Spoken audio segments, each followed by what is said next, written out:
I don't know if you noticed, but when you stepped into this hall, before you stepped in, if you look up, you'll see an extraordinary guardian figure, protector figure, overlighting the entrance. And needless to say, when Roxanne decided to move out of this amazing building that she built, an institution that she had created, like it was enough. She was finished with that. You know, when you're done, you're done.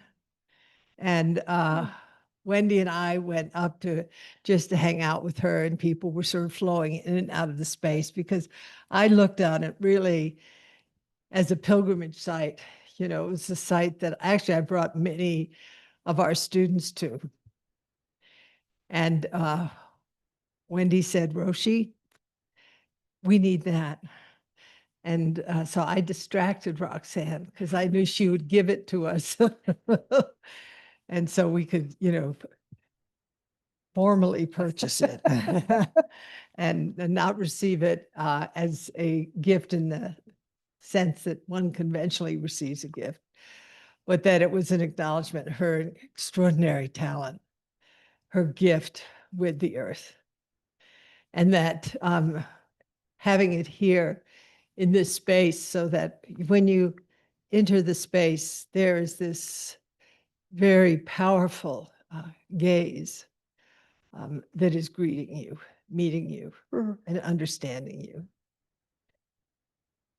So Roxanne has many sides to her. At lunch, she was telling about escaping from Porter's wedding party out the bedroom window.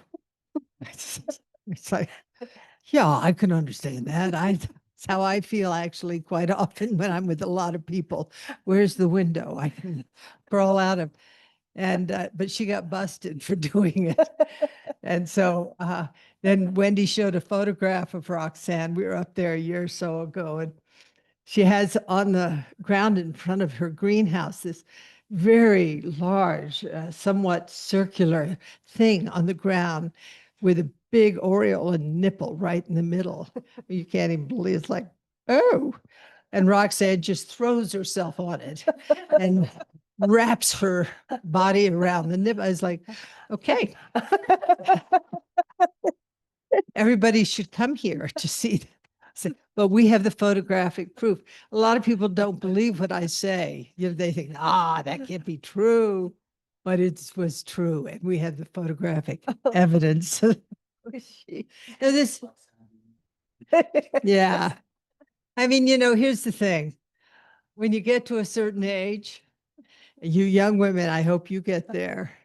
It's more fun than it was when you were young, because you realize, you know, you're freed from a whole set of constraints. I bet Donna, Donna, I'm sure you know the same thing. You're freed from a whole bunch of constraints of what it is to be a nice young lady. So one of the things about Roxanne, so there's this beautiful piece that we have of hers, this being. It's so alive. It's really remarkable. But if you go into the Sweeney Conference Center, you'll see this enormous sculpture by her on the wall of many faces of many races. And her work is all over the world at that level. It's staggering. When you stand in front of this piece that is probably as tall as from here up to the waist. Oh my gosh, you guys. See, you thought I was lying, right? Here's, you can take that off now.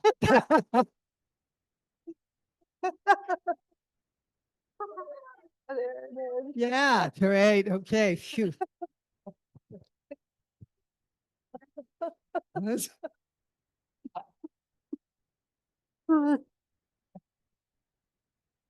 The old women can be fun, I'll tell you.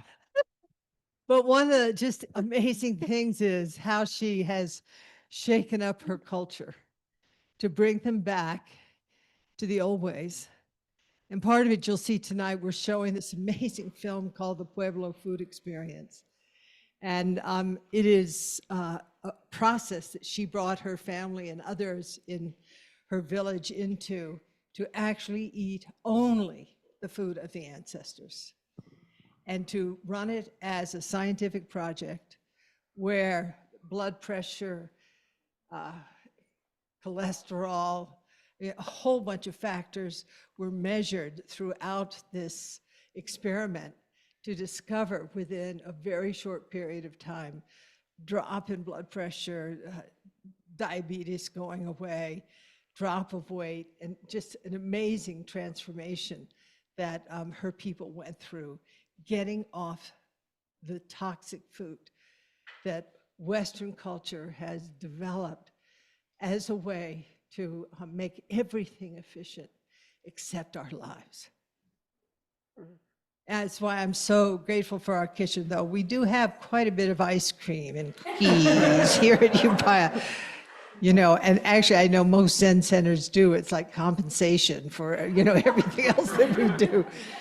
But, you know, setting up this process in the way that she did, and then reintroducing the old ways of agriculture and of irrigation, and also of building.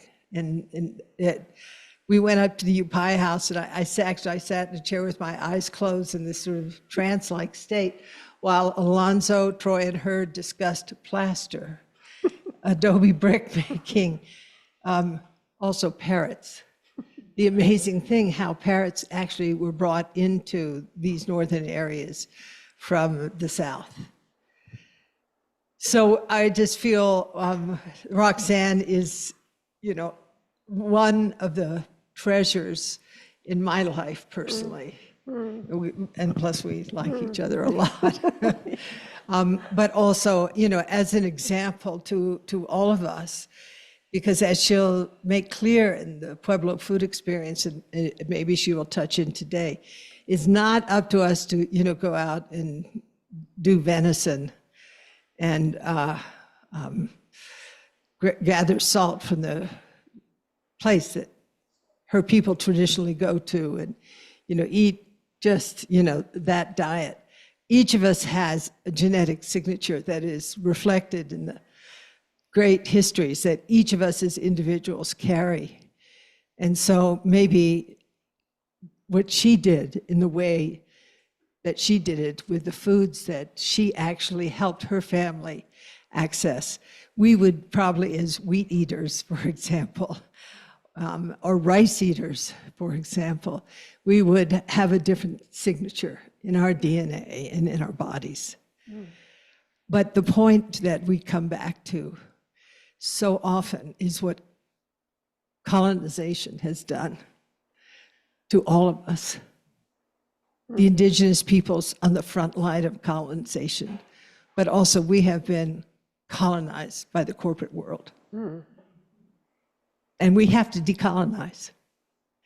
And in part, that's what we're endeavoring to do here as communities.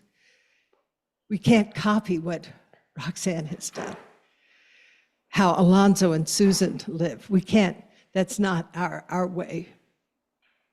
But we have been colonized, all of us, indigenous peoples, people from the global south like Alonzo who have come up to the global north. And decolonization is essential. And Roxanne's work of decolonization, but not rejecting us, including us into that equation of what it means to live a life that is congruent with your DNA and with the very context that gives us life, like here on this land, for example. So it gives me great pleasure. Thank you. Yeah, sorry. I forgot my mask.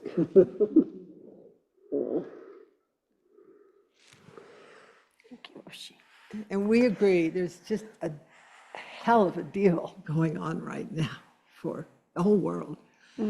But our good friend Rebecca Solnit points to the importance of revolutionary joy. So throw yourself on the tit of Mother Earth and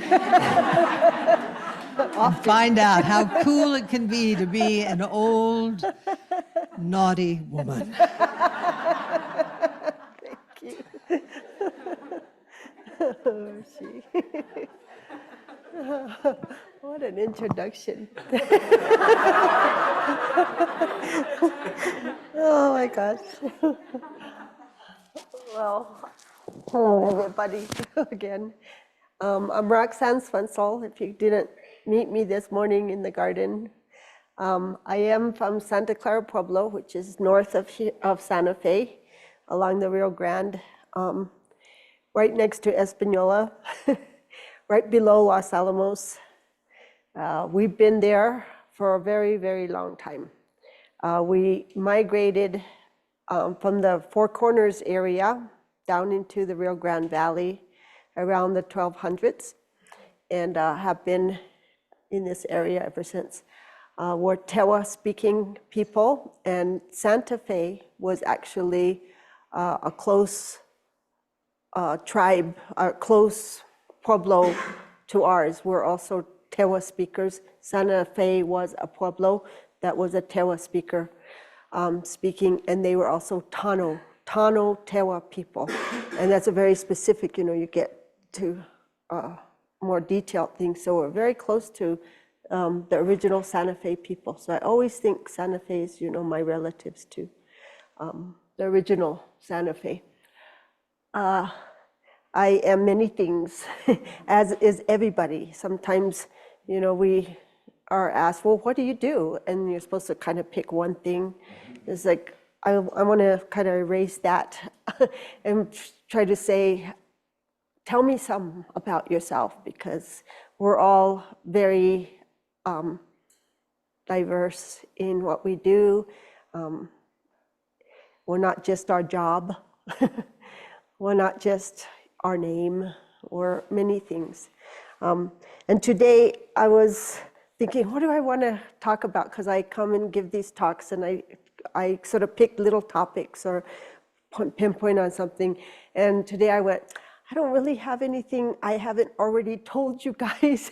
I just have this year to tell you about. Like, I haven't seen you in a whole year. And so I thought, well, I'll share my year with a little bit of input of just who I am. And so, of course, I have to start out with, I'm a lot of things. And I'm an artist as one of the things, but I'm also a cultural preservationist. I love my culture, and I love the ideals and the way we put together the world. And I love to show it through everything I do in my life. And one of the things I do is sculpt. And in this one, I just wanted to put in as the beginning, just because this is a big piece I made out of adobe, mud, and straw. That's in the Denver Art Museum. It's a permanent piece. It's 14 feet high. And she is representing the Mama Earth. And we're all her babies. She's sitting on us, and we come in all kinds of different colors and shapes and sizes. And so she's honoring us. We are her babies. And I love that they're all different clay colors, and that I just got from different places, like on the side of the road. and the earth comes in so many colors. And so I decided to make that be the point there.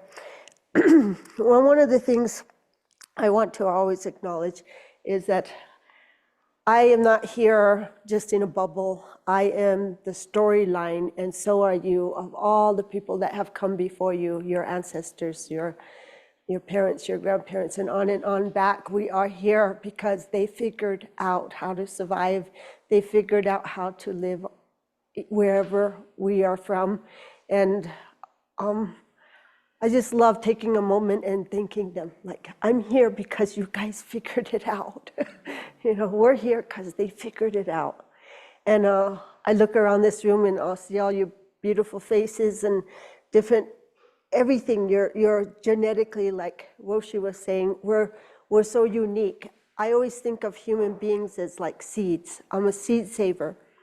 And the seeds are very particular to place and location. They adapted. All those plants were created because of where they emerged and grew and adapted to that sunlight and that soil and that water and the season length. They're the way they are, the size of their leaves or their skin or the roots. It's all very specific to place. And so are we. We are just like those trees. We are very specific to place. We are genetically the way we are because of our ancestral place. And sometimes people, oh, are you an indigenous person? I go, yes, but you all are indigenous to some place. It may not be here, but you are indigenous to this planet somewhere. And I love to ask people, where are you indigenous from? So my ancestors come from, our furthest memory or stories go all the way back to the Mesa Verde area. And in the Mesa Verde areas, we even have a pueblo out there, which is now a ruin, that we still know the name of. And it's where we know we traveled from. So I just want to acknowledge them. And more closely, we are corn people, and the corn mothers have taught us how to be communal people and be together in place-based communities. This old photograph is of my great-great-grandmother that they found in an archive, which is wonderful. And the little girl is my grandma. And then these two little guys over here are my grandchildren. So going backwards and then going forward, we are here as the corn is weaving itself together. We are also tied together through our culture and our storyline. This is my house. Now, that's about 4 years ago, and now you can't see it at all because it grew. This was a driveway, and I started planting. I built the house. It's an adobe solar house, and I built it when I was 21 years old in a driveway that my grandmother had given me because nobody else wanted that piece of land, and I turned it into a forest. And it now is pretty amazing little forest. So I'm known for that. I'm known for, like Roshi said, the Pueblo food experience. About 10 years ago, we did an experiment on our cultural foods because we have, of all the races, Native Americans have the worst health than any other race. And partly it's due to depression, part of it's due to just our lifestyles and what we're eating. And many of our people die of health issues, especially diabetes and alcoholism and lots of health issues. And so I was really wanting to figure out if there was a way to help us. And me and my son, who you all get to hear lots from, and he's a wealth of information, we were looking at the history of Pueblo foods, and we kind of found old pictures. And funny thing is, the further back you looked at the pictures, the healthier we looked. And the more recent you get, the more unhealthy we look. So we thought, I wonder if we could eat the way our ancestors ate now. So we tried it, and he was our first guinea pig, and amazing things happened to him. So we decided to try it on a bigger scale and got 14 volunteers in the village to eat our ancestral foods. And like Roshi said, we got it scientifically tested. We went in for blood tests, weighed, prodded, poked, went home and cried. And then we decided 3 months, if we could hold on for 3 months eating just our original pre-contact food, meaning foods we ate before Europeans came over, to just see what it did to our bodies. And we ranged from 6 years old to 65 years old. So we had every disease you can think of. We were a mess. Within 3 months, we all went back to the doctors, and the results were amazing, staggering. And so we realized we had found a way to basically cure ourselves if we so choose. If we so choose is way harder than you think because people live in these modern times. And just like our genetic codes of all where we are indigenous to, it's hard to stay connected in these times. It's very it's difficult, but we try. And I did a cookbook. I promote foods. I grow the foods out. I try to teach as much as I can about these foods to our people because that's our food. That's the foods we need to be eating to be healthy. But we're going to do this year. This year, I want to share some projects that we've been doing. And we have some land out by Abiquiu, New Mexico. If you don't know, it's north of here. There's a lake north of Espanola. And we have some land. It's very dry and it's beautiful, but we're going to be hopefully creating a retreat center for many of these things that we study and learn and do. So, of course, I can't go out and hire a construction crew. I have to do it myself and with family and friends and teach. So we did the foundations and then it sat there for 7 years because we didn't have any money and we didn't have the manpower or the woman power or the children power to really do it. And I wanted to do it with Adobe because that's the material I know how to build with. But in 7 years' time, I was getting older and Adobe is very hard. And the Adobe maker that I had been using, he passed away. And I was like, oh no, what are we going to do? And I discovered a wonderful material, local material called pumice. Our whole Jemez Mountain is a volcano and it's full of pumice. And if you mix it with a little bit of cement and pour it in forms, you can make walls like it sets overnight. So you have to build the forms and then you pour the pumice in and presto, you have walls that are as thick as you want to make them. And it's cheap, which is helpful for us. And there's some of my crew, wonderful Daisy girl, pouring concrete pumice. We started out in a wheelbarrow with a little drill mixer, and we had a whole retreat center to build. And we were doing bucket by bucket. Our buckets are little buckets. And after a couple of days of that, we thought, we're never going to build a wall before we die. So we went out and bought the orange machine. And oh my God, the lifesaver is this machine. It took us all day to put it together, the girls and me. But that little machine has, it mixes wonderful pumpcrete. So here, as you can see, Tony, who's a wonderful guy, is putting the boards up for the things, but you can see the pumice wall that comes out the next day. And the cool thing about it is it's pumice, so it's pure insulation.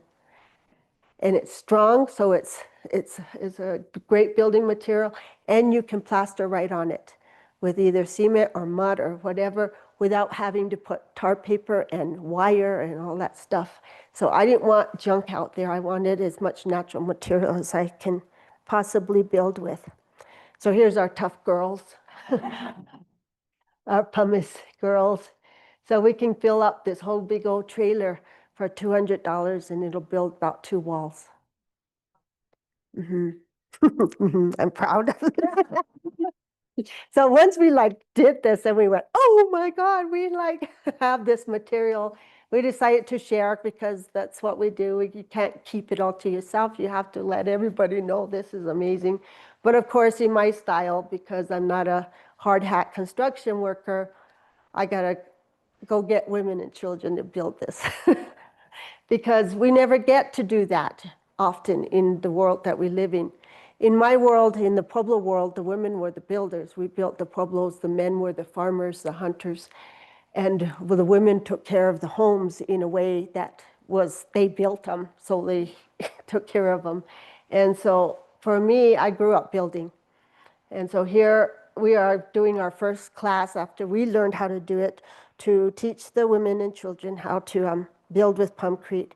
And because it's pumice, it's light. So you're not like trying to drag big, heavy things. It's light enough for us and even children. We put the children on the adobe plastering job because mud is really nice. And it was great. Kids, and one woman came up to me later and she was crying and saying, "Thank you for doing this.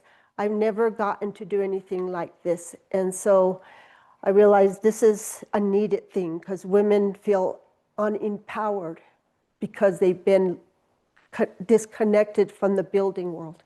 That you too can do, you can build your shelter, you can do whatever you want to do. You can find new ways to do it. If you know the man's way of doing it doesn't work for us, there are other ways to do it. Smaller buckets. Meantime, you know, a year ago, it's springtime, we're trying to get ready for the gardens, and there's me and Daisy again out working on the field. We're doing the no-till, so I am tilling, but you can see in between, so I just till these strange lines, and that's where the irrigation water runs through. And it's because the soil has all these organisms and stuff that figure themselves out. They have a whole life of families and communities under the ground. And when we come through with our tractors and our big machinery, we destroy their communities. And it takes a long time for them to figure themselves out again. And today we were putting mycelium out there, and that's part of like the connecting. They're like the telephone lines. They're like relaying the messages to all their relatives, trying to connect it back together. So the more we can not till, the better the soil's going to be, because it will stay in community. Here's some of my hard workers. Again, child labor is really high on our list at Flowering Tree.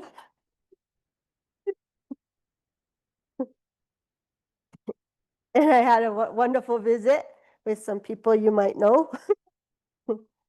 They came out and helped plant some plants and look at the place. And Wendy is really good with rose bushes, I found out. Wonderful.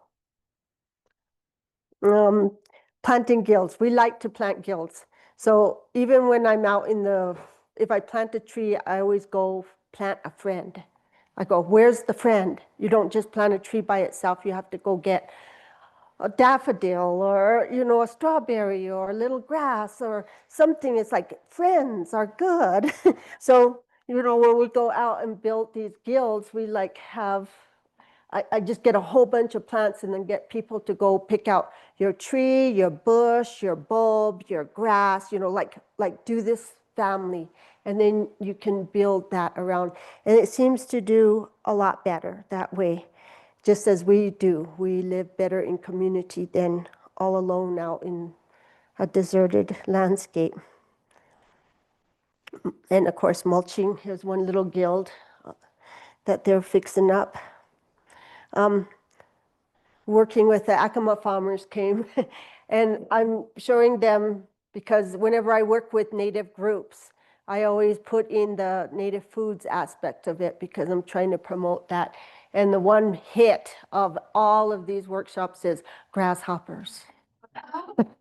So these are grasshoppers. They're eating, and it's the noisiest lunch snack you've ever heard.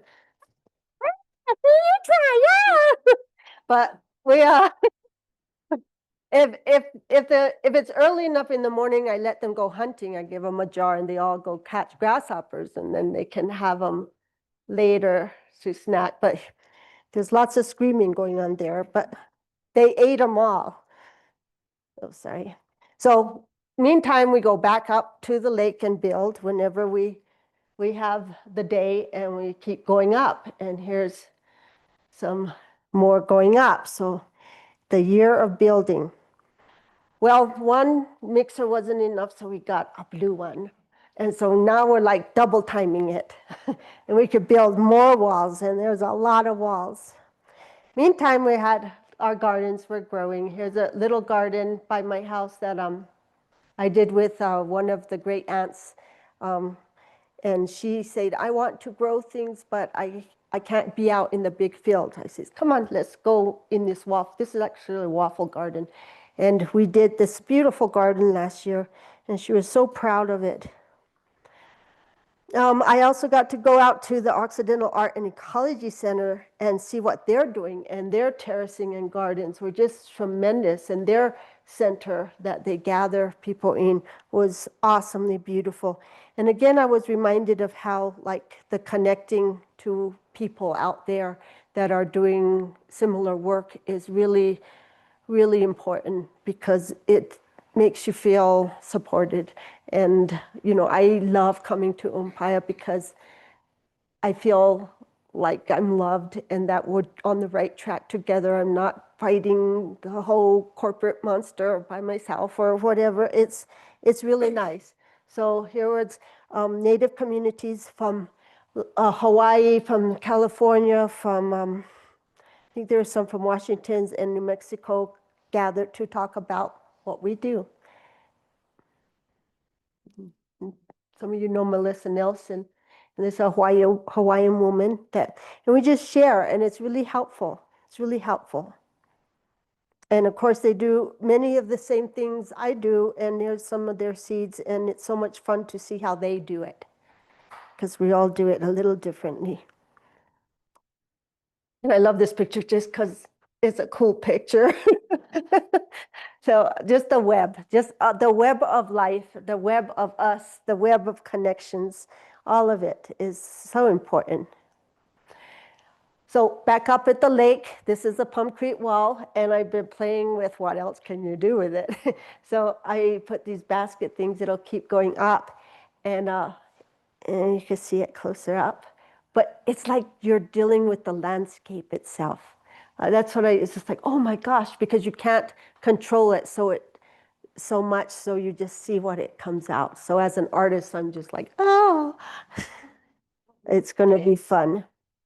Also, you know, things like that, making masks out of the pumpcrete. They stick right on the wall. They just stick. It's so amazing. Time out at my yard. This is a little house my children actually built with adobe when they were homeschooled. They used to call it Fort Strong, and it was their building project for homeschooling, and I turned it into a very special place for myself, which I make what we call bua, which is one of our oldest sacred breads out of corn, and it's a traditional cooking house. It's what I turned it into, and there's my youngest granddaughter who is very sassy, and she's child labor feeding the fire for me. And back at the lake, putting a roof on. So there we are, and the view from underneath. And another neat sharing, we had the SAR, the School of American Research in Santa Fe, say, let's go to Flowering Tree and eat. So here they are eating and picking my corn for me, because you've got to reciprocate. And they love the turkey. Oh my God, I couldn't get them out to the field because the turkey was the highlight of the event. I've been raising turkeys since I was a little girl, and turkeys have been part of my life so much. And they are my pest control in the field. So every morning when it's cool in the summers, I let them out and they wander through the field and catch all the grasshoppers and bugs. And they leave the plants alone. They're just incredible pest control. This past year, for some reason, we had birds, baby birds everywhere coming to us. Our turkeys had 11 babies up there, and then a little bird fell out of a nest, and my granddaughter, she had to save it. And that meant me catching baby grasshoppers for 3 months to feed it, and then it flew away and didn't even thank me. So I don't know what, it was a very bird-like year. And then we decided to do another women and children's workshop. And of course, my granddaughter took over the administration duties. And the women just have a lot of fun building together. There's some mud being mixed with straw. And there's some plastering going on. And this is, I just love this wall because just all the lines and stuff are just because of the different buckets of mixtures that it creates. And it's like you're making a landscape of geological formations. This is kind of intriguing to me. And girls, again, lifting buckets up to the higher parts of the walls. And it's all just been mostly girls building the walls. And some women, these women from the Popovi group came to find out how to do this so that they could maybe do something in their villages with the pumpcrete too to make seed banks. And back to the garden, you know, crops are getting bigger and beautiful and coming in, all kinds of weird crops. I got crops of bananas this year. I grew a banana tree in my greenhouse and it produces bananas. And there's some of the girls collecting the corn. They get very competitive over there. Whoever gets the smallest wins.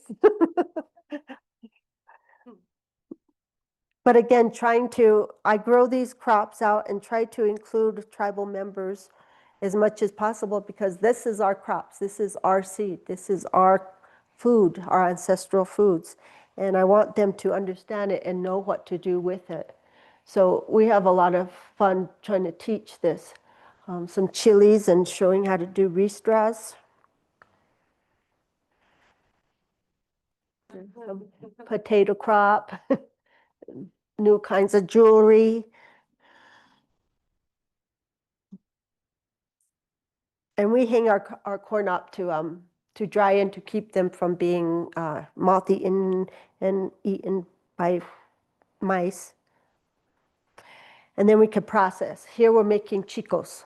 And if you haven't heard of chicos, chicos is sweet corn that is roasted and dried. And you can add it to soups and it will last 2,000 years or more if left dry, but then you can turn it into food whenever you need it. I'm a big fan of no refrigerators, and so we used to dry everything. So in the high desert here, my ancestors didn't have refrigerators, yours didn't either, but we figured out ways to preserve food. And so I, teach how to preserve foods in those kinds of ways also. One of the things we use a lot is these hornos, these ovens, we call them bantes. And the girls just replastered our bante over here and are very proud. And so we went to the Santa Clara Community School, Capo Community School, and they had asked us to build a orno for them with the kids. So all the kids would come out. Mostly the sixth graders were more help, but they're cutting the adobes. They made the adobes first. For 3 months, they made adobes in their class. And then when they had enough adobes, they say, Aunt Rox, because they all call me Aunt Rox. Aunt Rox, come help us. Now we have enough adobes.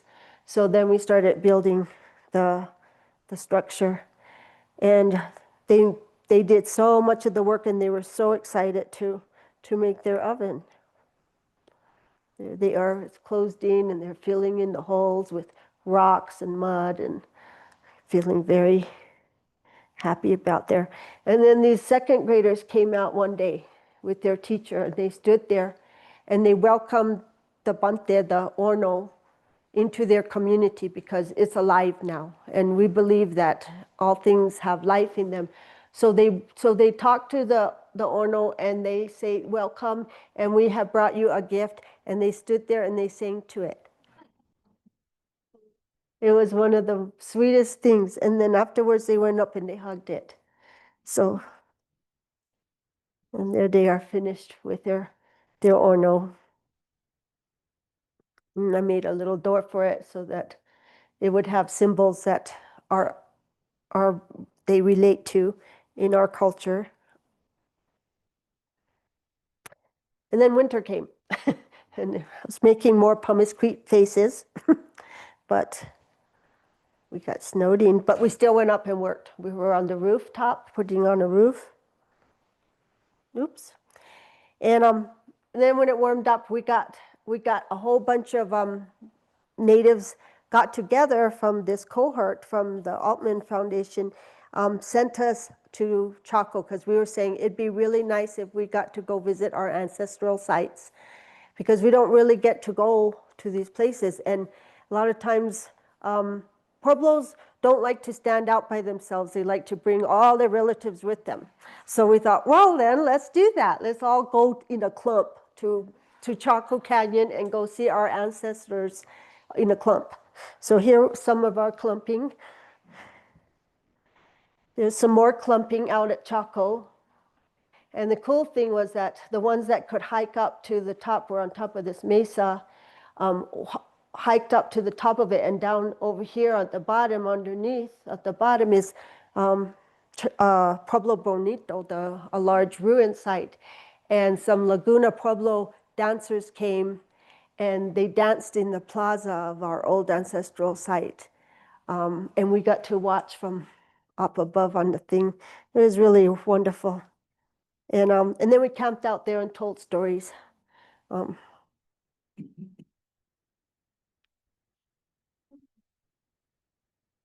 Other groups, we have a really wonderful birthing center up in Espanola, Breath of My Heart, and they brought a group of young girls that are learning to be doulas. And so they came and they wanted to learn how to make tamales. So of course, I'm a fan of tamales. Any kind of tamales are great. I just love these pictures because this is my yard in the winter and it's quiet. And, you know, we have busy lives, but it's really important to just take time out and just be in a timeout period often. Roshi had talked about gallery. I've been running for the last 20 years in Pewaukee. And it has a wonderful diorama. If you ever get up to the Poe Center in Pewaukee Pueblo at the Poe Cultural Center, you can go through this amazing diorama, which is the story of the Pueblo people in 3D. And I made the figures for it, and so go see them. And I made one last piece for it: the grandma and the baby who sit in this section of the diorama, and to say goodbye to the place because I'm leaving after 20 years. And I had a billboard, so I had to say bye to my billboard. It was like, who gets a billboard? How crazy is that?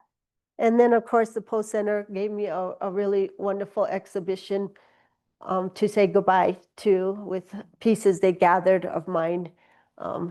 There's an older piece of me making fun of the casinos. And then back to work at the lake, putting on the second story of the flooring up the top. The walls are getting higher and higher, bucket by bucket by bucket.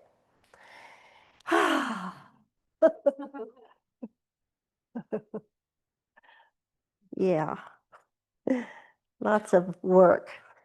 And then it's, you know, that time of year when you're like collecting the seeds and getting them dried out and put on the shelf and labeled. And I created 3 seed banks, and the latest one is getting filled up each year, but it's a really, I'm excited about the new one. I got to go up to Colorado State College and look at their situation up there, their hydroponics and their greenhouse. And then I took walks and collected clay. I work with clay, so I'm always looking out for good clay in the landscape and trying it out. I had to make a sculpture on the side who's troubled. And of course, seeds means coming to Paya and Wendy and Roshi giving back corn and seeds that they grew out. So it's pretty special. Thank you, thank you. It's meant a lot to be part of this community here. We also did the mycelium workshop, which is something that's brand new to me because I've heard a lot about it, but now we're like going to be part of that in knowing how to get this mycelium out. It's known to clean up wastes, toxic waste areas. If you have healthy soil, it just makes it healthier. It's a food source. It's so many things. So we learned how to do this. And here we are making all those little tubes that I brought some here and getting them ready. And the mycelium is in the straw and it'll turn into these white things that's full of the growth. Meantime, we cleaned out this container and it's going to be a mycelium house growing machine. So there's the kids working on that with shelving and filling buckets, which we then distributed 150 of them to the community with mycelium in them. Also, putting seeds in seed packets and getting them out to the community. I've been asking the tribal community in my pueblo for 40 years because I've been a seed saver a long time. And 40 years ago, I had seed to give out. And I told them I would send out in newsletters, I have seed, come get it. It's free. Nothing. No sight, no sound of anybody. Pandemic hit, and suddenly people are calling me up.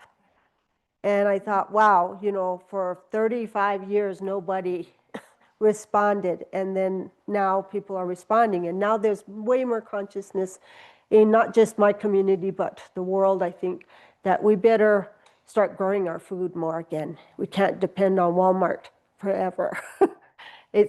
We got to do this. So one of the things I do every spring is try to get seed out to the community so that people will grow it.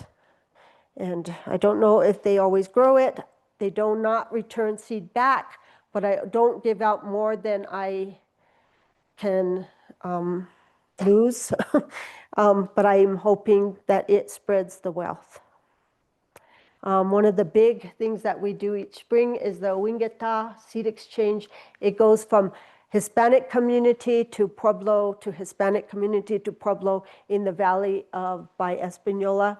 And it's been the most culturally beautiful event I've ever witnessed between the cultures. We've have animosity, we have not good history. And yet this seed exchange brings all these different cultures together so beautifully. I'm just like impressed by us. And it's all around seed and seed saving. So all the farmers come, bring their seed, and not a cent is spent because we just trade with each other. We just have this moment where we go, I have these cantaloupe, oh, I have these corns, and we just trade. And here's some of them going away with their mycelium buckets. Another thing that I wanted to share is just the crafts, like the cultural crafts is really important to me. And not just as an artist, but just as a Pueblo person, that knowing how to do things, like knowing how to cook, knowing how to sew, knowing how to tie your shoe, knowing how to do things is really important. And one of the traits that our people did forever was make baskets and make pottery, and they wove clothing. But there's maybe one other basket maker in the Pueblo now. So it's like, we got to keep learning this or we're going to lose it forever. So I teach willow basket making. Here's one of the child labor people getting some willows, and she's showing how you can use your feet when you don't have enough hands to make hats. She made herself a hat. So about 10 years ago, I built a traditional women's house in the Pueblo because we realized the women needed a place, because when we were doing the Pueblo food experience, we needed to make certain foods like that traditional old cooking house I built, but the women had lost that trait too. So it's like, well, we need to do this again. So I built the house for the women to gather and do that kind of bread, and also huchenu, which is the grinding of corn. And as soon as we built this women's house, these stones, these grinding stones, started showing up at the door from all over the place. And it was one of the reminders to me that the stones have a life of their own. They knew they could be used again if they got themselves at this door. And so fast forward, we learned how to do all those things again, and then we started practicing the coming of age for the women again in this women's house. And this past year was pretty special because, you're always looking for the young girls that want to go through this initiation, that have just gotten their period for the first time. But this year, we had all these older girls that said, that wasn't around when I was a young girl.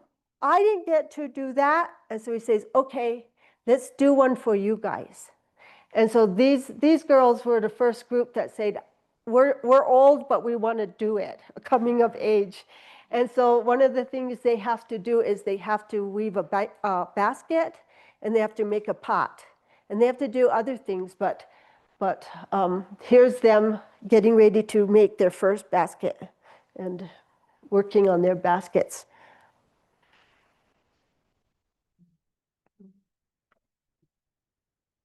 And those are their first baskets, which are pretty darn amazing. Yeah, there's a yucca one and the willow one. So they get to choose whether they do willow or basket. And then pottery. They have to make themselves a bowl because they need it in the ceremony. So they're all making pots, which holds on to that part of the culture because we're potters traditionally. And you put women and clay around a table, it is like, and you know who said blah, blah, blah. It's like they're the happiest things sharing with each other. And they made these incredibly beautiful pots. Here they are still working on their potteries, gathering and sharing. And they got to be really close and tight with each other. And some of them didn't even know each other until this event. And then I fired them in my stove, my wood stove. And here's their pots. It just came out so beautiful. And then they got their brooms and they went into their ceremony, which I can't go into the women's house, but there's the women's house I built for our women. And so they did their ceremony and made their bua for the first time and did other things. But that's back too. And I'm so happy. And it's, I love my girls. This is my family, my girl family. Back to work. Make some pumice, pour buckets full, get some vigas up, keep going, keep going, keep going. There it is from up on the hill. It's on the second story there. And I hope you guys get to see it done, which will be really a lot of fun. Meantime, then we had some interns from California, and they go, we want to touch adobe. We want to feel making mud things. And I was like, oh, we're doing pumice. We're not doing adobe. But we want to try something. So I said, okay, let's make a sweat house, kind of a large oven or horno out of adobe that we can go sit in and sweat. So I told them, make a banco out of adobe. So that's their working on it. It hasn't gone further than this. They went back to California. It's like, this is hard. I go, yeah, building is hard. There's my greenhouse. There's those bananas. See, proof of bananas. New Mexico bananas. That's a few weeks ago. And we've been putting in new garden beds, raised gardens before little special plants, which has been fun. And that's it.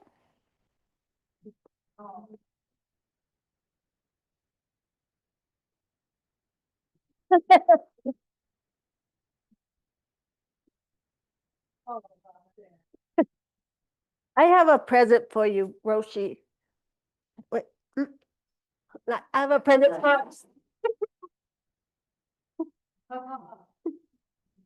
There you go.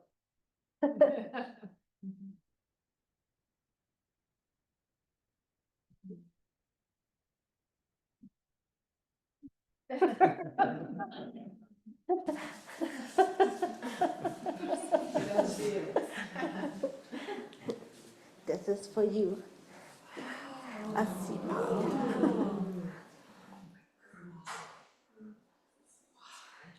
I gave you that little one, and it's not very nice, but this one's better.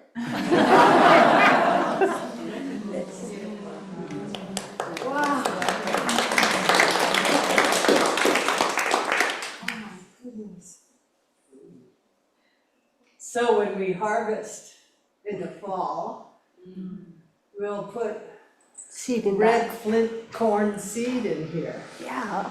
And then Yeah. you'll let us know if you want us to plant that or something else. We are your servants. Slave seed Slave keepers. keepers. Wow. Oh, it's so beautiful. Wow. You have to look at, I'm afraid to pass it out, you know. There are accidents that happen around here that are interesting, and we haven't mastered the kintsugi technique yet, which is, you know, the repair of broken vessels. So when you gave me the bean pot, your family bean pot last year, Henry said, "Oh, well, let's put it in the kitchen." I went, "No." He said, "These are made to be broken." And I said, "Not this one." Because when you see, the bean pot was on the altar, and when you see it, you know, how many pots of beans were cooked in that for your family. So many. I said to Henry, "You see, all those years, Roxanne and her family cooked beans in that bean pot, not even a chip on the bean pot." So that is really okay. Now, Okay. You can put it in this bag if you want. Look. say what? Yeah, I think maybe we'll put it on this altar. Yeah. So Buddha, here's your bean pot. Seed pot. Or a corn pot. Ooh. So we were talking at lunch, Wendy and Noah and Cato, are you here? Hey, Cato, Fushin, is that you? Hi, Fushin. We've walked for many miles in the Himalayas, with our medical team. It's just been incredible. I aged out, but the pandemic, I thought I'd be doing it forever, So we couldn't go during the pandemic because the chance of either our mulemen or us carrying COVID into these very remote villages, we just couldn't, it would be morally wrong. So I started that in 1980 and did it up to 2020. Wow. Yeah. And then, Wow. the pandemic came, and then all of a sudden, a few years later, I was too old. But one of the treasures of that work, it has to do with what you were speaking to, the relationships that we have built in those villages. And one of them, some of you have met Angmo Tsering, who was, as a child, a yak herder, and now has her master's in public health from the University of Washington, and is a full scholarship to Tulane for a PhD in public health. I mean, everything covered. But now there's Trump. So anyway, we'll see if she is comfortable risking. But she is, her grandmother is a weaver. We were talking about, how doing things with, your hands, and it is about weaving in whether it's with clay or yucca or willow or wool. What it does, it puts yourself together. Mm, with a community. mm. So, you know, we wanted to give you a piece of that world. Just, okay.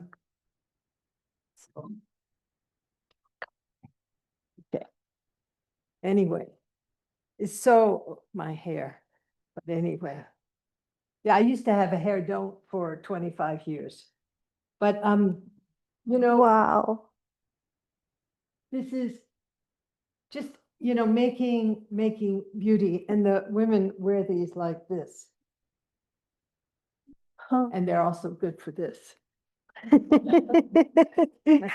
Yeah, so to keep you warm in special places.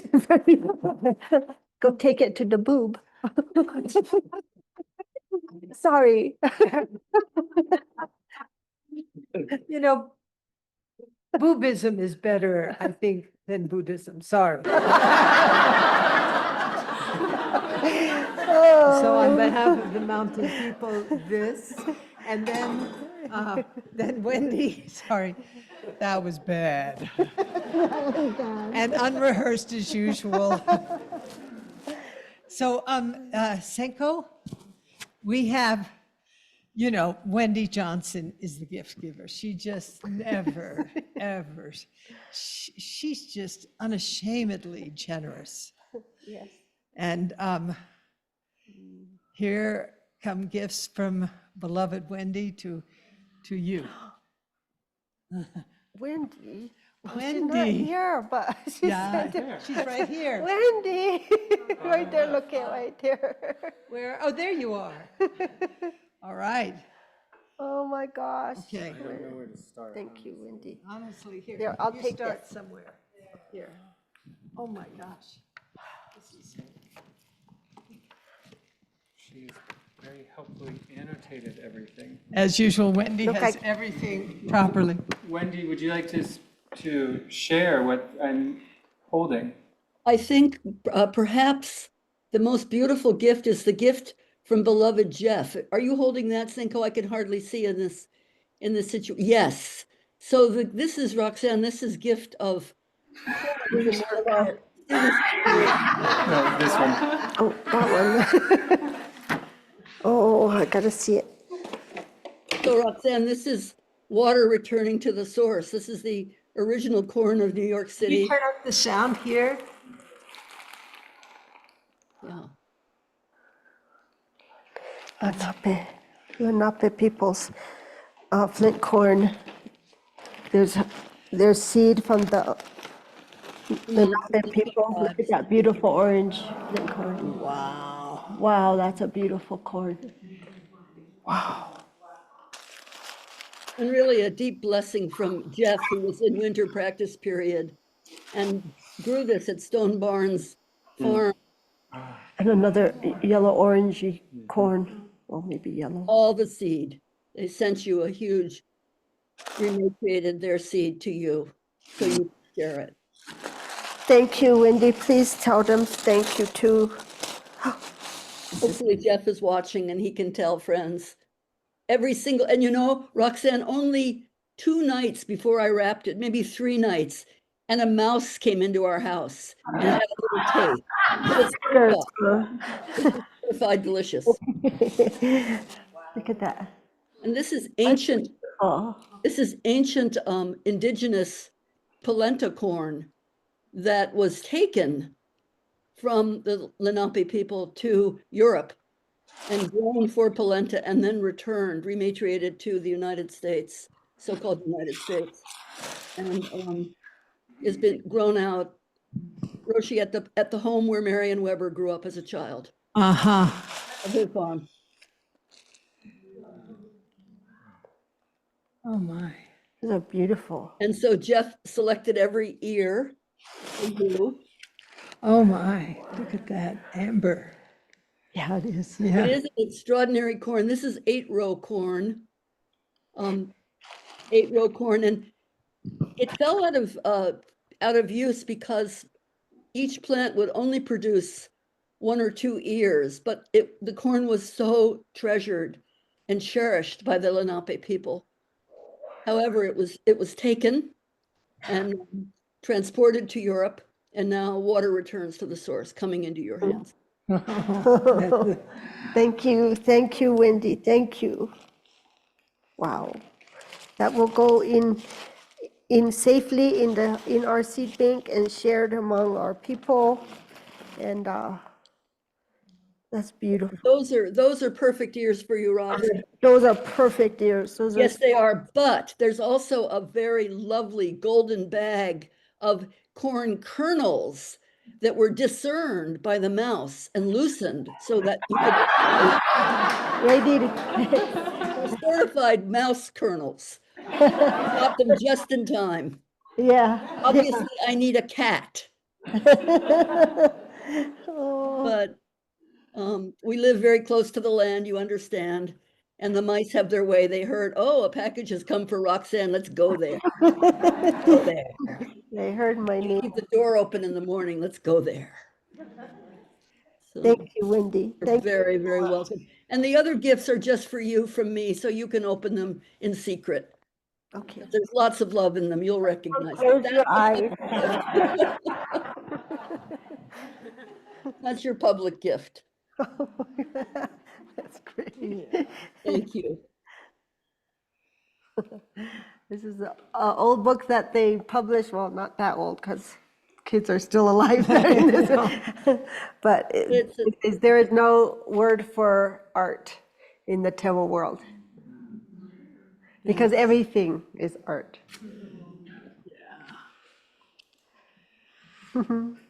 Thank you, Wendy. You're welcome, Roxanne. It's a pleasure to be with you all tonight. Good thing I Day. got a big bag. Afternoon. Yeah, Ah, it's perfect. great. Okay. Good.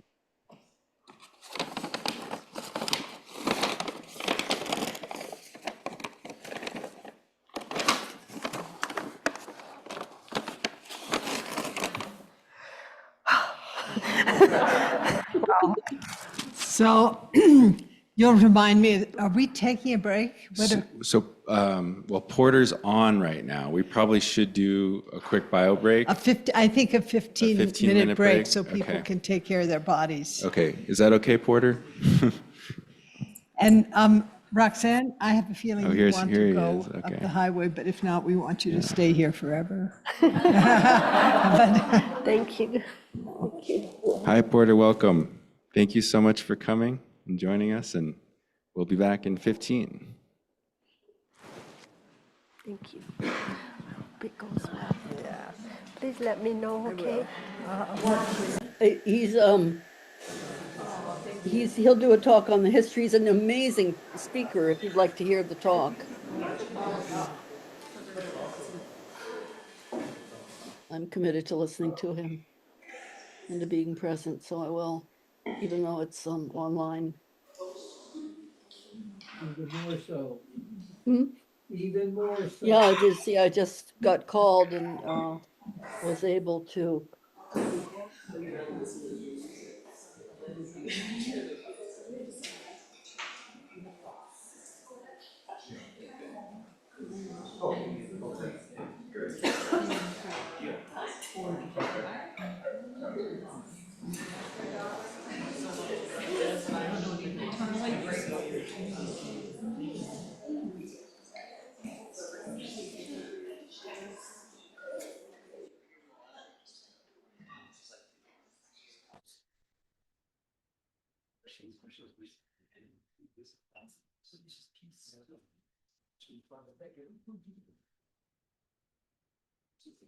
See, I can say hi Porter, but actually it's hi Porter.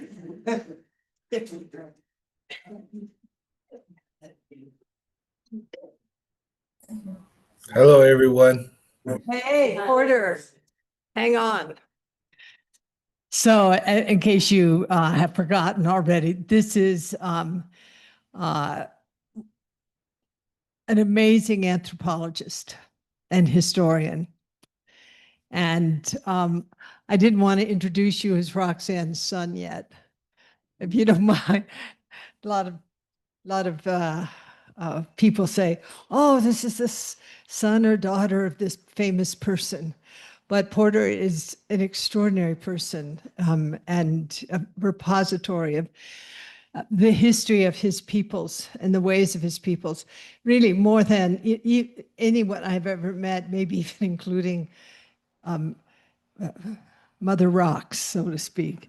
But Porter, I won't pronounce it right, but in any case, Porter had so many options because of his extraordinary education and remarkable background and his embeddedness in the culture that we began to have open to us through Roxanne. Porter made an incredibly profound decision with his life, which was to take on the stewardship of a school so that young people won't lose their culture or their language, but also will have the experience of being able to be in, this Western world, but grounded and enriched by the heritage that has been open to us in in this day that we've done together. And I'm going to say one other thing. I think your wife is gorgeous. I know you do too. We're Facebook friends, and he and Nicole are always, cuddling up on in public platforms. But but we were so lucky, a bunch of Upayans, to go to their wedding. And I was so moved when I saw Nicole enter into that space, this perfectly beautiful woman from Santo Domingo in her, traditional clothes. And then when I saw you two exiting, coming down the aisle, I thought I would have to be mopped up. I mean, I just felt the tears in really so strongly because, when you see people who are of the earth, but who really care about each other and who also carry the traditions in the way that these two remarkable people, Nicole and Porter, do, I feel a little bit a part of your family since I've gotten to, walk in Sankawi with you and be at your wedding and, tease you a little bit. So I'm very honored to introduce Porter Swentzell to you. And we spoke earlier when I was introducing Roxanne. I'm not sure what Porter's going to do today, but part of our work, all of us, has to do with understanding the impact of colonization on indigenous peoples and how the revival of these cultures, the bringing forth of these cultures now is really essential for our survival, not only theirs. So I'm just so grateful and okay.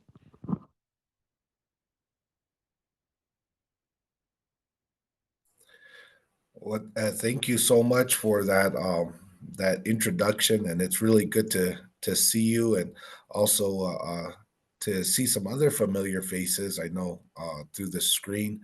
And so it's good to be able to join you all again this year, even though joining online.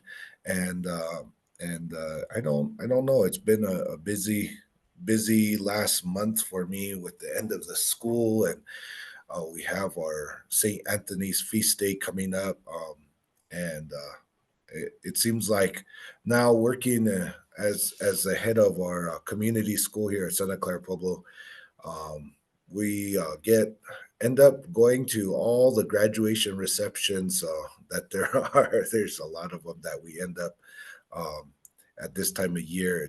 It's graduation reception season. So we're busy eating 2 or 3 lunches, I think, each day on the weekends. But I'm glad that you all are continuing with this program. I wanted to switch out a little bit what I usually talk about, more on the historic side, but to focus in a little bit more on the agriculture. And so I'm going to share. Let me see if I can. It's been a while. I got used to using Google Meets, so bear with me for a second. All right. So hopefully you can see this. Someone jump in and say something if you can't. But I wanted to focus in on the historical and cultural perspectives of agriculture in New Mexico. Porter? Yeah. Porter, we can see the whole like the preview mode rather than just Okay. the frame. Let's see. Let me stop sharing now.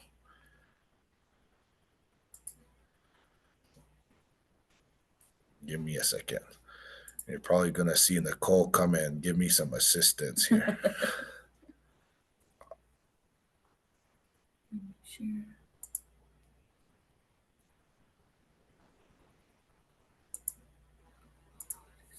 Mm,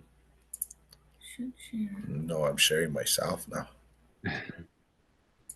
See, it needs to be the PowerPoint. Where's your PowerPoint? Right there. Here. It's right here. Watch. Bear with me. See, usually you do window, share. Yeah. It's still Okay, let me try doing a slideshow. yeah. Is that working now? We don't see the slideshow, but if you start the slideshow, then share your screen and share the slide. Okay. Okay. I knew there was some trick to this. You would never know that I taught online for a while. So let me try that and then.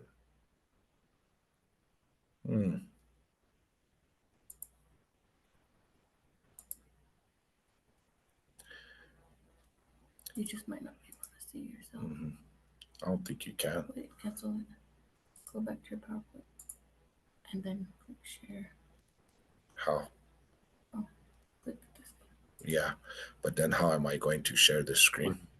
Porter, we could try this if you Go here. with your PowerPoint. It's PowerPoint, right? Yeah. So open the PowerPoint, start the slideshow, and then it fills your screen, and then press the button that lets you see the other window. There it is. Okay. Yeah. As you were saying it, it was coming out that way. Sorry. All right. Like I said, like there's that saying, there's nothing as sure as death and taxes. I think you add technical issues to that list. But anyway, the historical and cultural perspectives, wanted to focus on that for this talk, and then look at agricultural traditions and relationship to food in particular. So since this program is really focused on planting and the seeds and the agricultural cycle, and especially since Upaya is located in northern New Mexico, right? Talking a little bit more about that history in specific.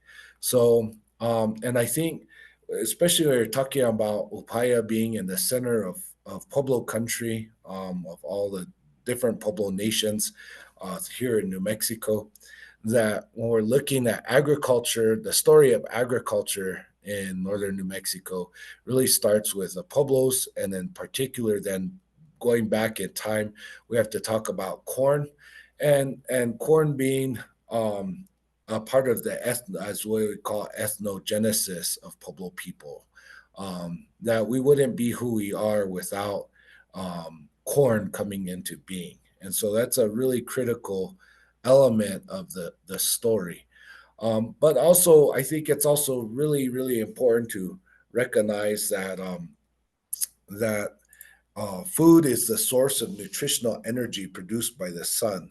So if we think about everything that any animals, any kind of plants, any kinds of seeds, any kinds of nuts, any kind of creatures from land or sea, insects, whatever it is that we're going to be eating, um, they derived at one point or another from the energy produced by the sun, whether it was because they ate some plants that through photosynthesis that they came that created the energy, took that energy and created it into something that another creature then turned into its body, which then us as human beings consumed in some fashion, or a plant or seed.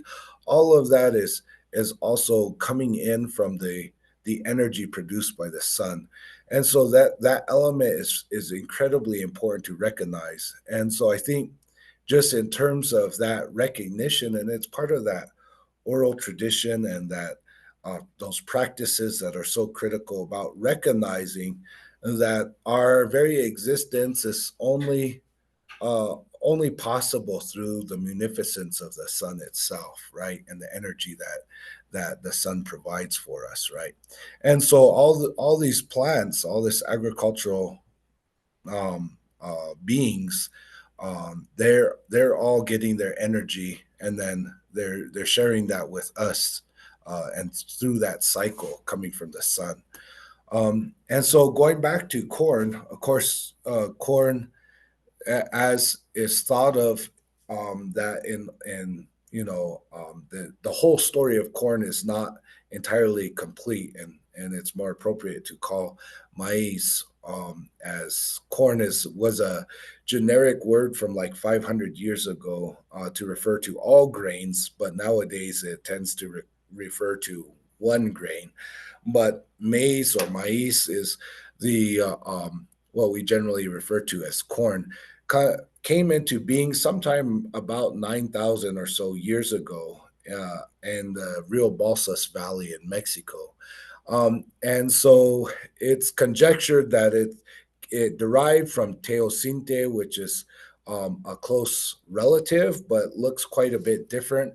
And you can see the image here, maize on the right, and then on the left hand side, teosinte, which has the grains like corn, but each grain has its own husk. And they're both basically tropical grasses, and you can see them right here, a field where there's teosinte on the right and corn on the left, growing right next to each other. And you can see that maize's ancestral relative looks a lot like a lot more like a grass than what we see on the left hand side. And through the engagement with people, that maize went from a tropical grass with a seed stem that with individual husks, to something that is significantly more uh, profound in nutritional value and importance to human beings. And it was through an engagement of people to make this happen.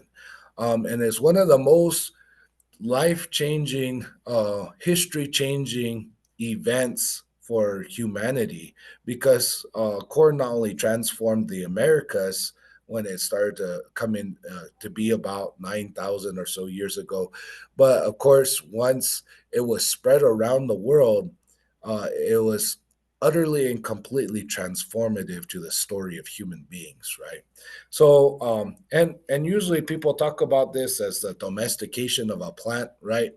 So that usually people say, oh, well, corn was domesticated by human beings about 9,000 years ago. But I like to think that the opposite is true, that corn domesticated human beings somewhere around 9,000 years ago, and slowly went around and domesticated human beings all around the world eventually. And of course, as a tropical grass, it is not adapted to this climate, just like it hasn't been adapted to all climates around the world. But through a process of humans cultivating maize, that this being was able to be grown in large swaths of the whole planet. But it took a very long time for that to be the case. And so even though maize started become something similar to what we think of as maize today about 9,000 years ago, it took about 5,000 years for its descendants to acclimate and move northwards into what we will call New Mexico today. So the oldest corn in the Southwest was found near Zuni, New Mexico, and was dated to about 4,200 years ago. So, and I think it's really important to think about how this happened, because at no point in time was it, 9,000 or 4,000 or 1,000 years ago were people saying, well, check out this seed. I think about how people sometimes acquire seeds like at a feed store or a nursery or something like that, right? Where you get a packet and it has zones that are where the seeds grow best, number of frost-free days or whatever the case might be.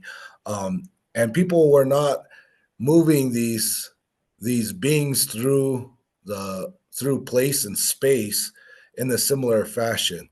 They were recognizing that this is a sacred being that was transformative to the way people engaged with their places and the activities and lifestyles of people. And so people are recognizing what I just said, that one doesn't just become a farmer of corn. It's much more important. You almost have to become you almost have to adhere to an entire different worldview. So you can see as corn is moving through time and space over millennia, that when people begin to engage in relationships with this sacred being, it transforms everything about their lifestyle, their life ways, their worldview. It's like as if people have gone through a complete religious conversion, and that's probably the best way to describe what it means to begin growing maize. And that's why I use the word ethnogenesis, because and you can see it in the archaeological record, you can hear it in the oral traditions, that this is really a transformative process, right? And so some of the same phrases stretch over time. On this left-hand side, you can see the Mayan deity for maize, whose name roughly translates into tender green shoot. And then you can see a drawing that my sister did a little over a decade ago, sort of showing the personification of corn, or maybe I might say the cornification of humans. But you can also see the stages of growth of the corn plant, and those stages of growth are related in my language, in Tewa. That's how you describe the stages of the growth of a human being, from the preparation of the soil and the planting of the seed to the first shoots coming out of the ground. It's a very, very important phrase. When the first shoots come out of the ground and it cuts through the ground like a knife. And so that word is critically important in our language, just as you could see how important that phrase and that concept was in terms of referring to the maize down many, many miles away from where we live at. And so you can see the transfer of ideas and cosmological views across time and space. And so that's how agriculture traveled, not as just some seeds to try and grow, but as an entire package, saying, hey, you can enter into a relationship with this sacred being, but that means you will have to do these ceremonial practices. You will have to see the world in this way. You will have to pray in this way. You will have to conduct yourselves in this manner. And that's how you become a farmer, right? And so a completely transformative process. So, and you can imagine this is a full worldview conversion, right? So a religious conversion, if you will.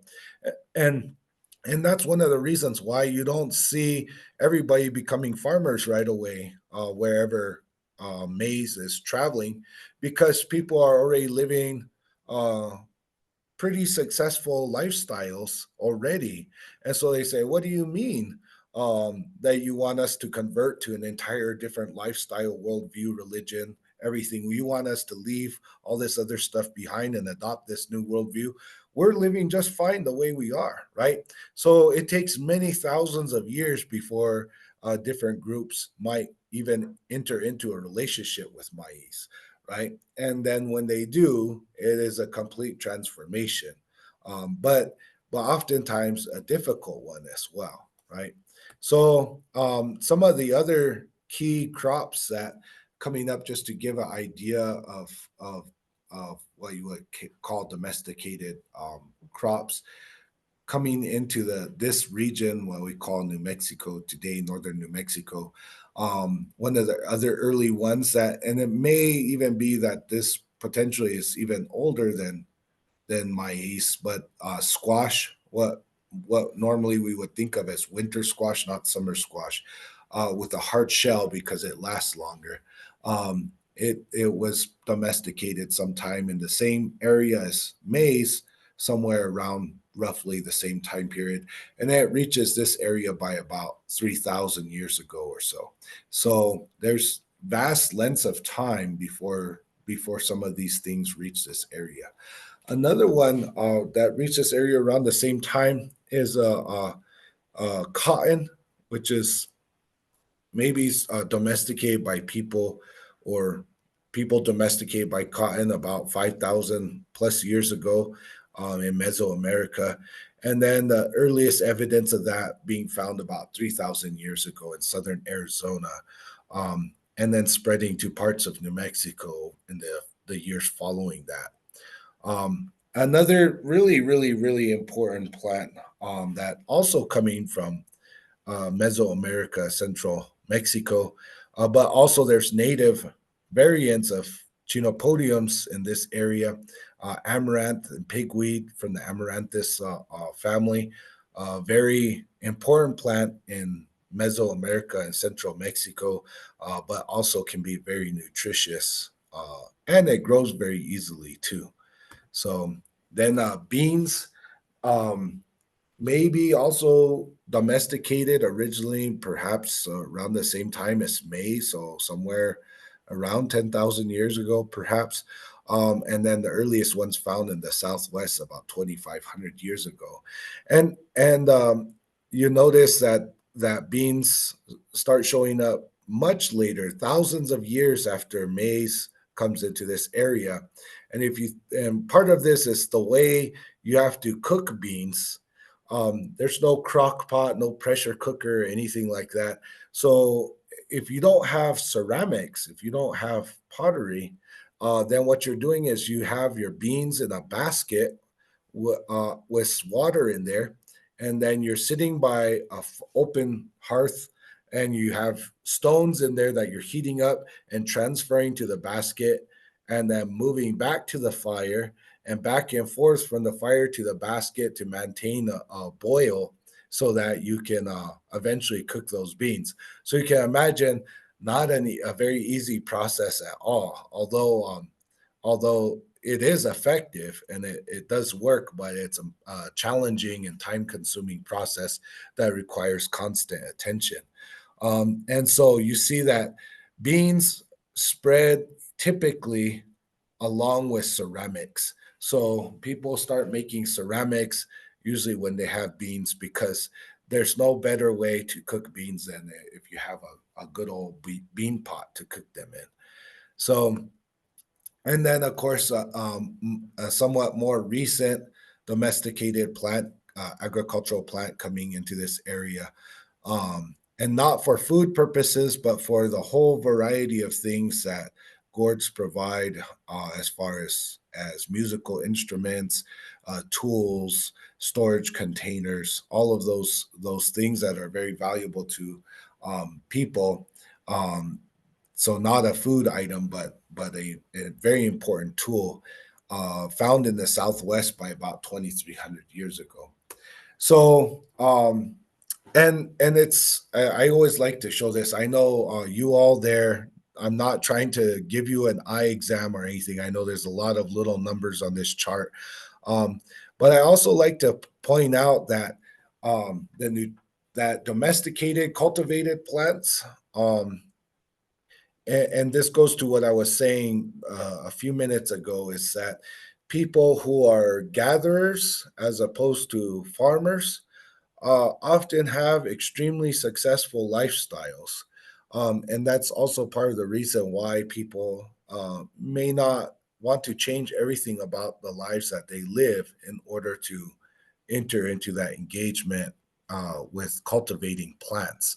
And so for these are some examples here, and I won't dare you all to read them yourselves, but for example, for per 100 grams, maize gives about 350 calories per 100 grams. But there's some wild plants, and we start to look around at different wild plants that provide significant amounts of energy in comparison. For example, let's just look at, we had a bumper crop of piñons, and probably some of you at Upaya may have even seen some piñons this past fall. Incredible harvest of piñons. If you look at the calories for 100 grams, you're getting 635 calories. So, really energy dense food there. You'll get like lambs or Indian rice grass, which grows pretty abundantly throughout this area. For 100 grams of rice grass is like 410 calories. Um, and then a lot of these chinopodiums that are basically lamb's quarters or goose foot, different kinds of varieties with their little tiny seeds. And mostly you might find it familiar in the form of quinoa in the grocery store. That has incredible energy and for a wild plant. So the point being is that there's, from a purely energy level, becoming a farmer is not always the best option for people. So that's why you all around the world, and that's the same around here, that people that become farmers might be living immediately next to people who choose not to do so. And that's because they already have a wildly successful life and they were not interested in converting to an entirely different way of engaging with the world.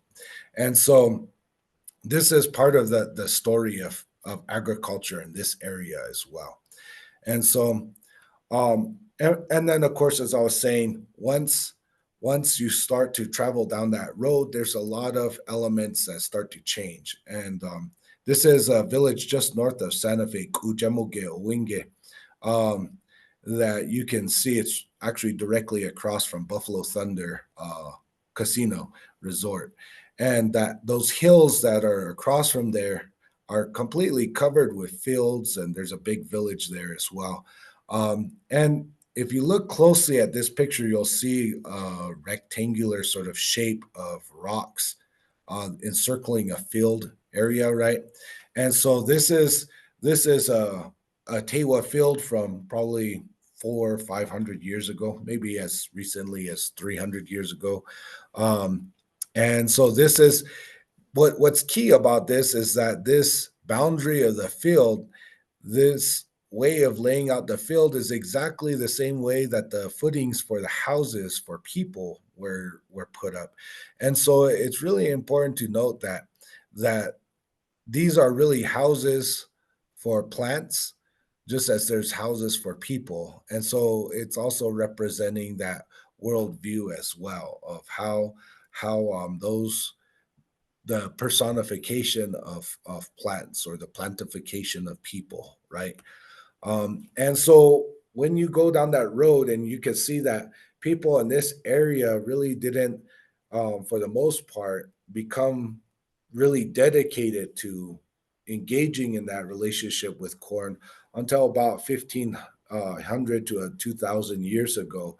And as soon as any group of people in this area started to engage in that relationship, you start to see that transformation of lifestyle into a different kind of architecture. And it's pretty profound because this is the architecture that also indicates that people have become farmers, which is the building of pit houses. And so you can see a cutaway view of a pit house. And very importantly, there's these little underground storage cysts under the ground there that allow the storage of crops. But this structure right here is remains fundamentally, or the key architectural features remains fundamentally the same throughout time, because this is the basis of our traditional buildings that we use to this day. That it has the four posts on there, has a fire deflector shield, that a stone or a structure that keeps breezes from causing sparks in the fire.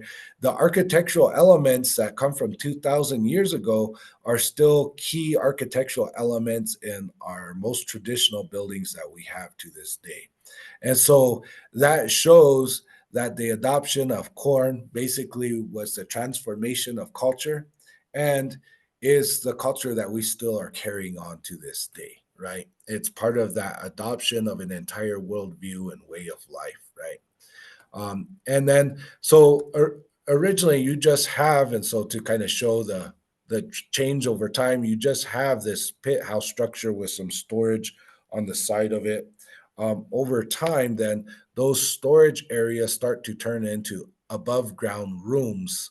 And then the pit house remains in the front of those rooms as kind of almost like a living room, more of a communal gathering space. But as time goes on, these buildings on the side become more and more extravagant, and eventually encircle plaza type spaces.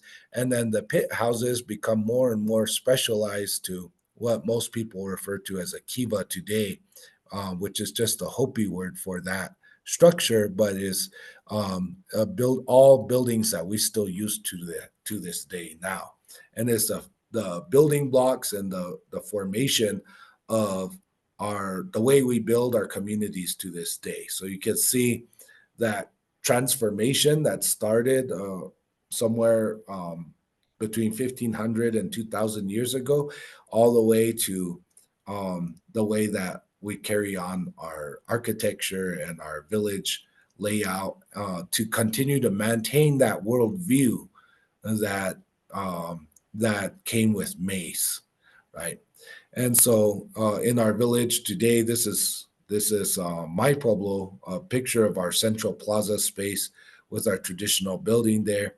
And then of course, older, the picture on the right is about almost 100 years ago, almost the same image. And you can see all the different colors of corn and the winter squash up there, all those same crops I was just talking about. You could tell that this picture was probably taken about maybe in September, late September, somewhere in there, maybe early October, something like that. The trees still have their leaves in the background, but everybody has harvested and they're drying their crops and everything like that. So you can see the transformational nature of that. And then, of course, the village today with the layout of the central plaza area with room blocks surrounding what is our modern day pit house, basically. So now, of course, we have to also look at what the impact of colonialism on those agricultural traditions, or as like to say, the impositions of colonialism, because we continue to carry on who we are to this day. And you have different waves of colonialism here in New Mexico. And of course, the Spanish invaded starting in 1540, but they came to stay in 1598. The 1540 was, they call it entrada, so kind of more of an exploratory um, destruction path through the Southwest. And then in 1598, the permanent colonization of Pueblo country, although the Spanish were ejected for a period of a dozen years in 1680. And when they came to stay, the initial invasion in 1540, and there was subsequent entradas as well. The initial invasion was looking for wealth and riches of the cities of gold. They were about almost 500 years too early. Now, of course, you can visit cities of gold just north of Santa Fe at Pewaukee Pueblo. But at that time, that's what they were looking for. And so when they didn't find the wealth that they sought, then it was not really worth their time. However, in 1598, again, there was the seeking of wealth, but what ultimately created the colonial project was a mission program. And so the Franciscan priests that came with the Spanish um, advocated to keep the colony as a royal colony so that they could build their missions and proselytize to the indigenous people. And so in the first 20 some years of the Spanish colonial project, they built about 60 massive mission complexes. And this is the ruins of one of them. This is just on the east side of the Manzanos Mountains, east of Albuquerque, New Mexico. And so the ruins are still very impressive after all these years. And there were huge complexes. And these also introduced the priests were not the ones building these structures or upkeeping it. It was the native people that lived in those villages that constructed them under the direction of the fathers, and then maintained them over the years until most of them were destroyed during the Pueblo Revolt and then rebuilt later on in the villages that are here today.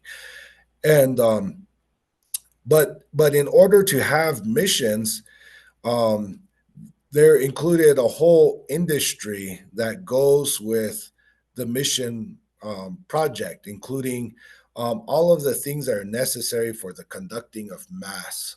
So you imagine, you need the all of the items for the Eucharist, the wine, the wheat, and then of course everything to upkeep the complex of the mission.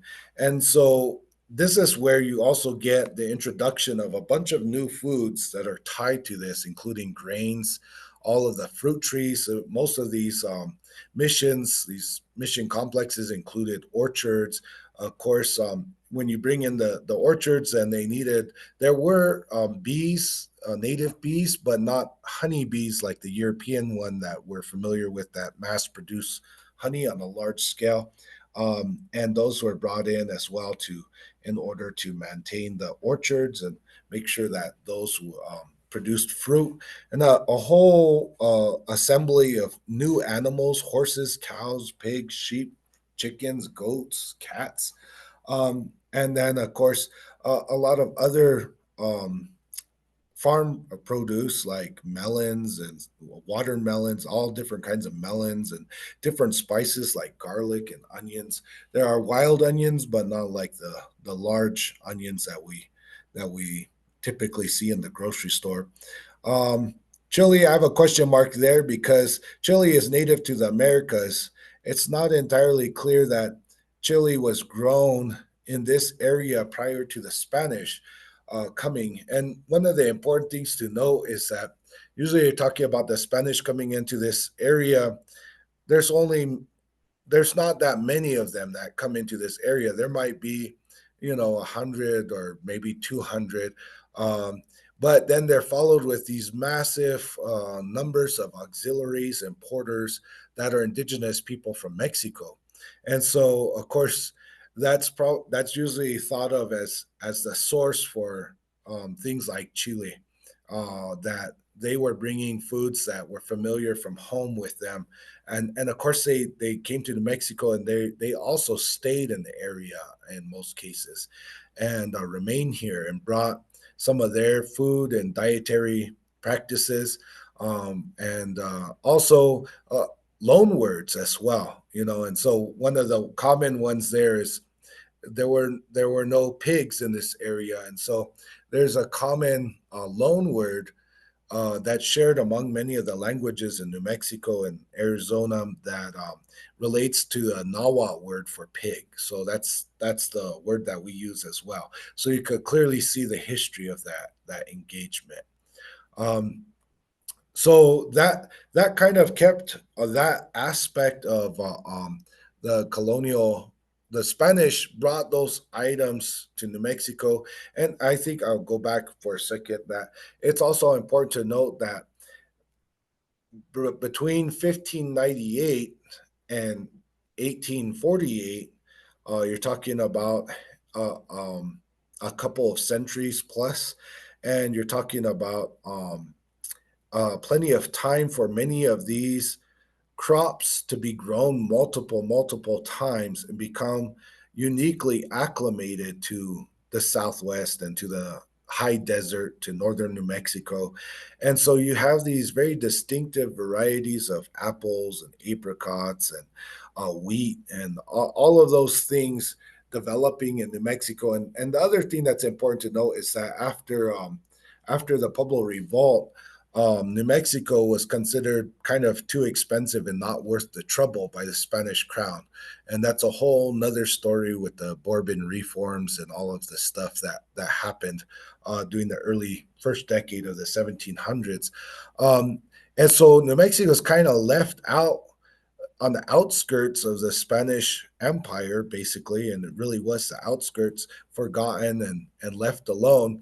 And so people really were just relying on those things that they had and those tools, techniques, and technologies that they had available, and there wasn't many new things coming in for the most part. And so they were in a large way, a lot of these cultivated plants and animals were really acclimated to this area. Now, of course, we're unique in this area of having gotten invaded one more time by the Americans. And so in 1840s, of course, the Americans decided they wanted the northern half of Mexico and surreptitiously devised a way to steal it from the Mexican government. And so New Mexico became part of the United States at that time. And the Americans brought a number of different sort of concepts. And I have this picture of the train. This is actually a picture of the train that went right through Santa Clara Pueblo, known as the Chili Line. And so it's kind of emblematic of the changes that the Americans brought.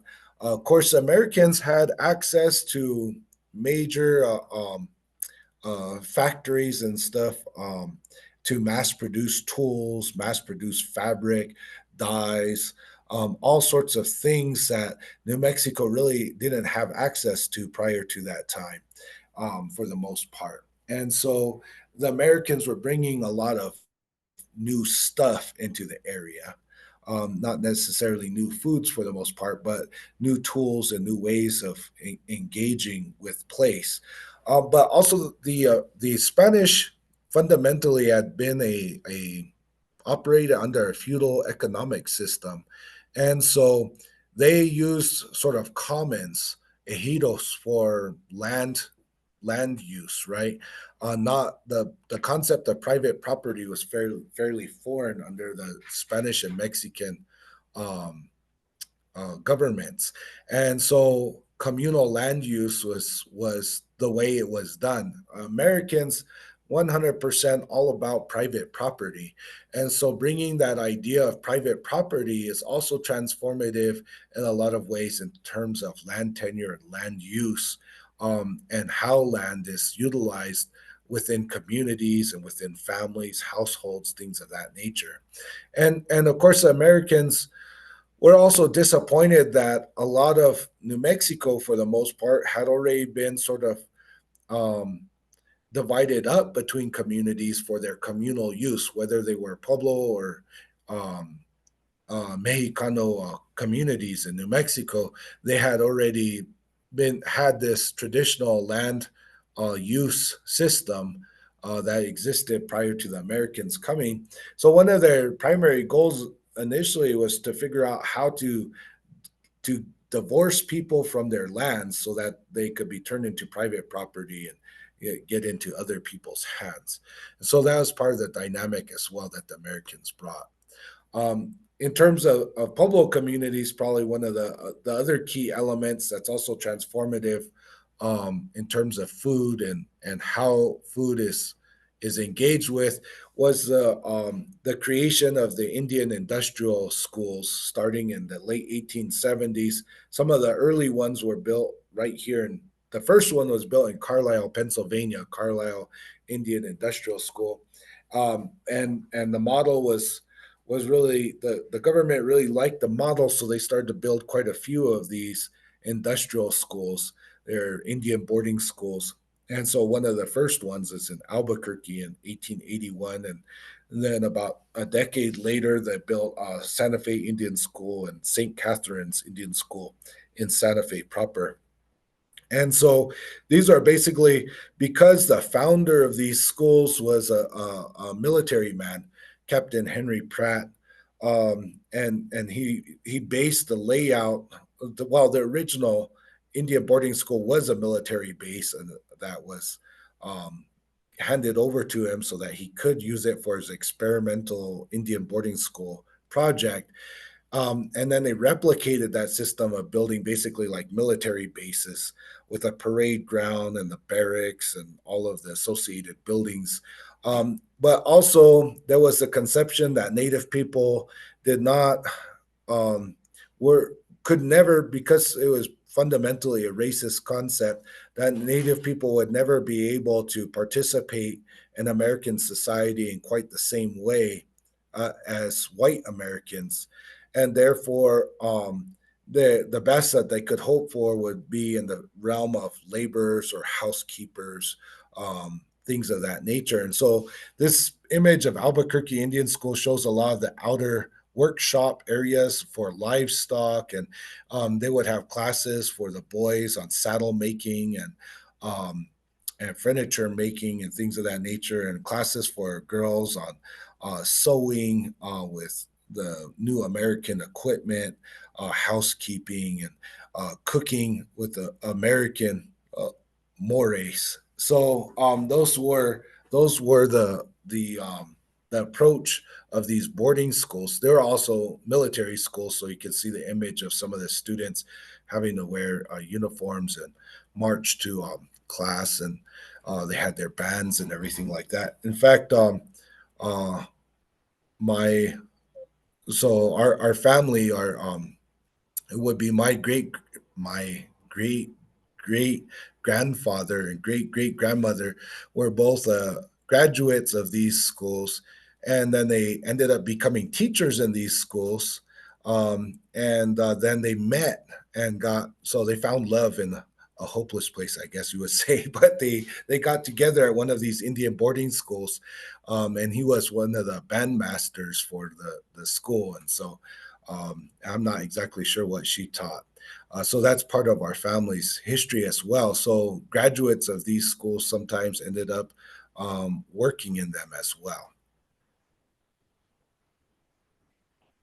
Now, one of the most transformational moments, uh, because one of the complaints that came from administrators and compliance folks within the Indian boarding school system was the complaint that once students left the school, they would simply go home and resume their old lifestyles.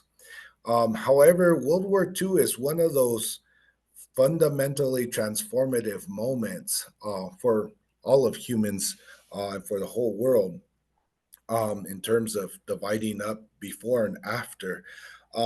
But Pueblo people, and that's a whole story of its own about the relationship with the government in the 1930s as part of the Indian New Deal, and relationships with the Commissioner of Indian Affairs, John Collier, who had a very strong and personal relationship with Pueblo communities.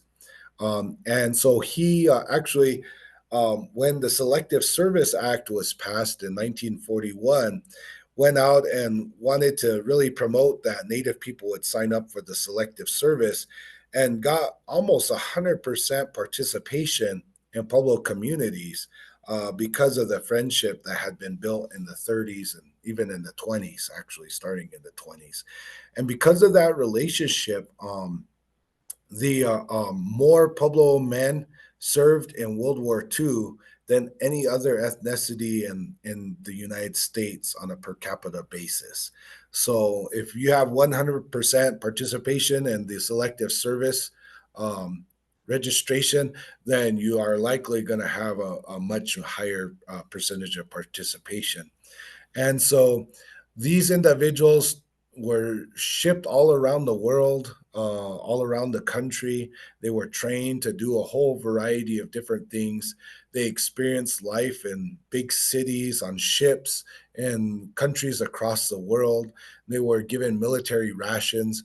They came back, um, their dietary palate was changed, right? And they were familiar with canned foods. They became more familiar with more highly processed foods, and then of course more access to sugary foods as well. And so that's really one of the key turning points is World War II. Now, also after that, they had what they call the termination and relocation period, where there was a government program that sought to terminate Indian tribes and relocate their tribal members to urban areas to work in factories and things of that nature. And many veterans, because of the skills that they learned in the military, um, took advantage of these programs, moved to places like Chicago, Los Angeles, Seattle, all over the country, most usually in larger urban areas. And they started to live a different life and access to electricity. And that brings in the last element, which is refrigerated foods. Um, and so that's why I have this picture here of some kind of Jello concoction, because Jello concoctions require a cooling effect to work well. And so you can see the spread of certain kinds of food items within Pueblo communities. You would be hard pressed to go to a Pueblo feast day and not see some kind of Jello based food item of some sort. It's almost as traditional as red chili, and so that's part of that history as well. Now those radical changes also resulted in a general reduction in farming, and you can see this effect. Again, I'm going to test your vision here, but I'll explain the big picture here, which is more on the right side. That in 1938, prior to World War II, you have about just a little less than 18,000 acres that are irrigated among all the Pueblo communities. And then you can see a fairly dramatic shift downward through the World War II time period, when all those men were headed off to war. Then 1950s, you have the relocation and termination time period, and so you could see reductions in irrigated acres. So, and for some of the villages, it's pretty dramatic. On the left side table here, you can see, like, just for example, Laguna Pueblo had an 85% reduction in irrigated acres in that time period. Others, Pickery's 46%, Mambay 73%, um, Pewaukee 62%. You do see some that are increasing, including Santa Clara. It says plus 87%. So that's kind of a interesting outlier, and I would say there probably might be some problems with the data. In fact, I think maybe like when someone was writing things down, they might have messed up a 3 with an 8, and so that might be part of the issue. The other issue, though, that is a plausible issue is that Santa Clara did a lot of the veterans that came back to the Pueblo decided that they wanted to use their newfound knowledge and experience. They didn't want to be farmers per se in the same way as before, but they wanted to be cowboys and invested in cows. And then their agricultural component really was about expanding alfalfa or other kinds of fodder growing for cattle purposes. And so it could very well be that that there was an increase. I know the same dynamic happened in Isleta Pueblo, and if we go up to the top here, Isleta Pueblo is showing a plus 5%, which sounds more reasonable, but where you have a large amount of alfalfa growing as a cash crop rather than subsistence farming. And so, but overall, many of the communities experiencing a dramatic decline in farming practices as part of that transformational shift in the post-World War II era, which we really are still in many ways in that time period. And so a lot in my current role as the leader of the school, I also have served as a tribal official. I currently sit on our tribal council. That part of our challenges today about protecting our land, protecting the water and all the animals, all the plants that live in our homelands, but also really key to that is continuing the practice of farming. And so that's something that we're working on at the school, is looking at how we might transform our school calendar to better fit that different lifestyle. So and that's part of my, as a scholar myself, part of my doctoral work as well was looking at place-based practices. And then what does that mean in terms of tribal sovereignty as well? Because place-based practice for people is about that deep, intimate relationship with place, and that engagement, what it does in terms of relationship with colonial structures that continue to exist, right? And also the sort of global capitalist approach to disinheriting peoples around the globe from their natural inheritances as human beings, and separating us from those things that have allowed us to, as human beings, not only to survive but to thrive in all of our various places. Um, so that's kind of in a nutshell providing a scope of how agriculture came to exist in this area, what has it meant for many millennia prior to this time, the implications of colonialism, how that imposed different things on people, and of course, some of the challenges that we continue to face in the post-World War II era. I know it sounds kind of wild to say post-World War II era, but in terms of human experience, or see that radical shift, that still the ramifications continue to still echo in this time as well, and will probably continue to echo in very important ways that we can't even foresee the full implications of moving forward. So with that, I will go ahead and I'm going to stop sharing screen. I'd be happy to maybe answer some questions, or I'm not sure. Hopefully, it's weird to talk to a screen. It's been a while since I did that, so it's better to see people again. Oh, there you go. Sorry. Let's see, microphone. I mean, I just want to thank you, Porter. Actually, it's very humbling to consider.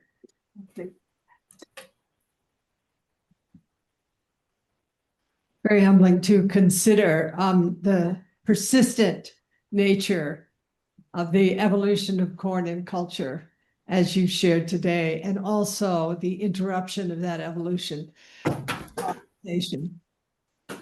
And I just feel such an appreciation how you actually bring that picture forward for us in a way that doesn't produce a sense of, being in the grip of what have we done, but it is in a way, what have we done? And part of the importance for me of our time together here has to do with a kind of gentle but firm atonement. And for us also to understand what a privilege it is for us to actually plant corn, beans, and squash the way that we did today. Not simply to honor the heritage that has evolved over 1,000 years, and which was interrupted through greed, if I can put it simply. But also for us to actually put our hands in the earth and to begin to be part of the cycle of the next phase of evolution, which is to not dissociate from the natural world, but really return to it here, which is part of the power of Upaya. As we rest here between the mountain, Cerro Gordo Mountain, and the river, in this north, south, east, west axis, and to understand that this is a restoring, if you will, of our relationship to this place through the medium of our relationship to Porter and to Roxanne and Alonso, who will bring us into another dimension of history tomorrow morning. Very important. What the Mayan world discovered, again, through the experience of persistence, of showing up, just as they did in Chaco Canyon, of showing up and sitting in one place for thousands of years. And the remarkable thing for me about both of these worlds, which are interconnected worlds, actually, we went up, a few of us, to Upaya House, Alonso and Roxanne, myself, and Wendy and Troy. And it was really, I was quite tired. I sat there in my little chair with my eyes shut as I heard them speaking about parrots coming from the Mayan world, macaws being, walked out of the Mayan world up here into this very place. Or chocolate, or cacao, chocolate, avocado.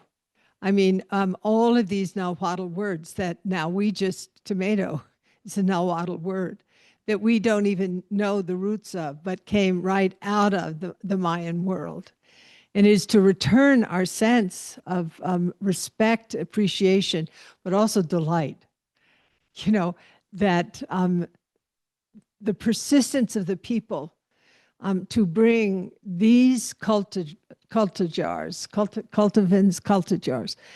into, through time and space, into this world that we're part of. And we're renewing that sensibility to the extent that we can here, which has the effect of renewing us. Yeah, so I just feel this really,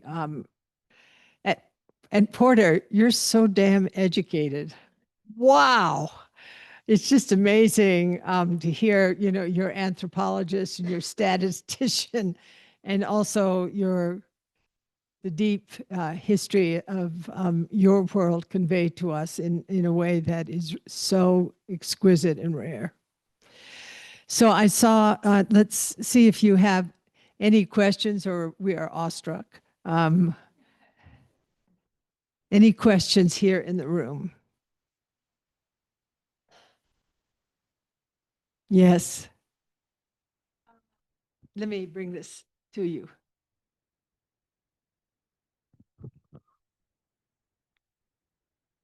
Thank you.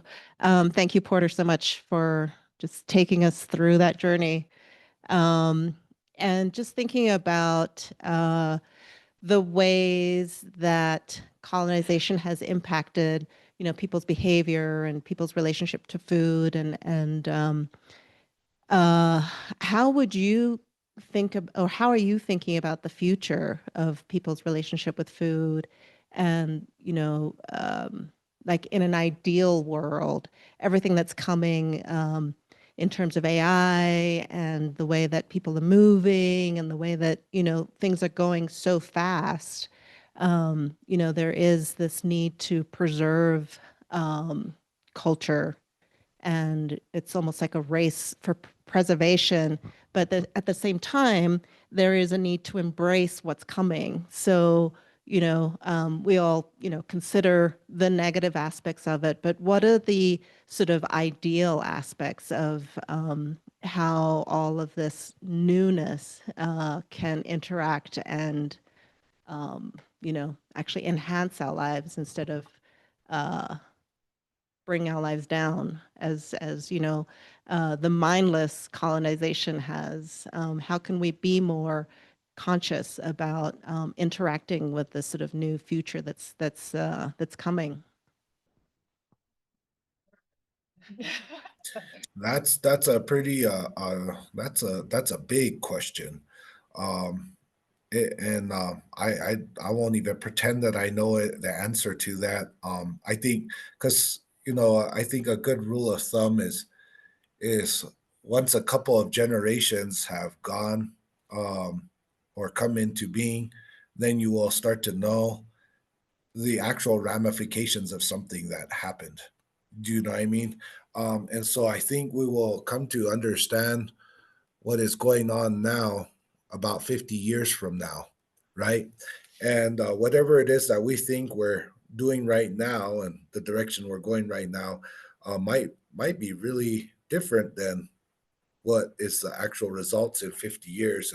But 50 years from now, we might like, oh, we probably should have, fill in the blank.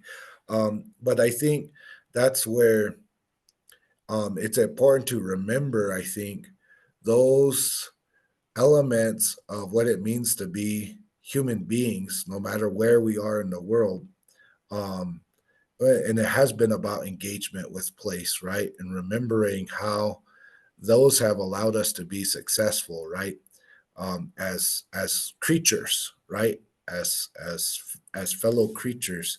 So how and I think about this quite a bit working at a school with the way that technology plays a role in students' lives, right? In a way that me, even though I'm not particularly old, the way that I grew up and just the time that I grew up was just nothing like how it is today, right? For young people and even our kids who are now in college. How they engage with technology as opposed to how I grew up, what technology meant for me. And so it's something that I talk about with my colleagues there at the school and the teachers and parents. And, I'm not sure if we have a full grasp of what the rate of transformation and the rate of change is really the word unparalleled gets used a lot, but I think there's a very good reason to use it in this case, and I think it's something that we have to really be conscientious and thoughtful in terms of how we choose to engage, right? And also to remember to engage with those other things that have made us successful, and so continuing those practices like farming, like all of the other things that were passed down, playing in the mud and making adobe bricks and doing all those things that have led us to be successful is perhaps some of the most important things that we could ever do in this day and age to continue that thread through time so that we don't lose track of that in this highly technological age that's becoming increasingly divorced not only from our places but from each other as well, right? It's amazing, I'm not gonna lie. I have leaned on Chat GPT for some help on some situations, and it's amazing what it can do, the AI and things of that nature, right? But again, you're not engaging with other people when you're doing that, and it's a little bit eerie. There's something fundamentally I don't know, sends chills up my spine, even though there's that sort of in maybe innate human curiosity, like, ooh, this is cool, right? But then the other side of it is like, oh, this is maybe not cool, right? But so I think maybe all of us are going through that time now and trying to figure out. Your question is so important for all of us to think about. But I don't think I have the answer to that. One of the things that is, I feel, important for us to consider is the value of what is called the commons. In other words, for example, just being in this space together, or eating at a table, or being in the garden together, or in the zendo. Part of it is, particularly after I read this extraordinary piece by the human rights lawyer Monica Roa, is the destruction of the commons, which has been going on for decades, but has been increased at an accelerated rate, where even we don't have to go to the drugstore anymore. You just order it on Amazon. You can sit in your house and watch a Netflix instead of being in a movie theater. And part of the vision of Upaya is that this is a commons. This is a place where people encounter each other warm hand to warm hand. And the point that Monica Roja makes, I think, is really important for us to consider. It is impossible or near impossible to imagine a democracy if there is no commons. And, that is why our temple doors are open and the garden is open. And people walk here and interact with us. Just, this is this is not private property. The land below us where the river is, we protected it from development so it wouldn't become private. So people can walk the trails, which is a commons, along the river and so forth. So, part of the work that I think is really important for us to do as people in our different communities is to actually expand the geography of the commons, even as the commons are lost in our everyday experience through being in the digital office, if you will, or the digital prison, of our one-on-one with this two-dimensional reality, or, the ordering out where there's no connection to. In China, Wendy was talking about robots, not just human beings leaving it at your doorstep, your Chinese food. Robots are actually delivering food and clothing and, commercial items and so forth. So there's not even, connection with one other human being per se. So this has, for me, and I look at how Pueblo communities are organized, where the plaza is so important. We probably don't get down the plaza here very much, but actually it's really great to go there. But, in the Pueblo world, the indigenous world, there's always these places where we gather together and we make a world through the ritual process of coming together around, for example, the cycle of the seasons or the passage through time, and in terms of what you're going to be sharing tomorrow, what is happening in the heavens and how we connect the commons of the heavens and the commons of earth, articulated through ritual process. Yeah. Thread, but we do have it. Yeah.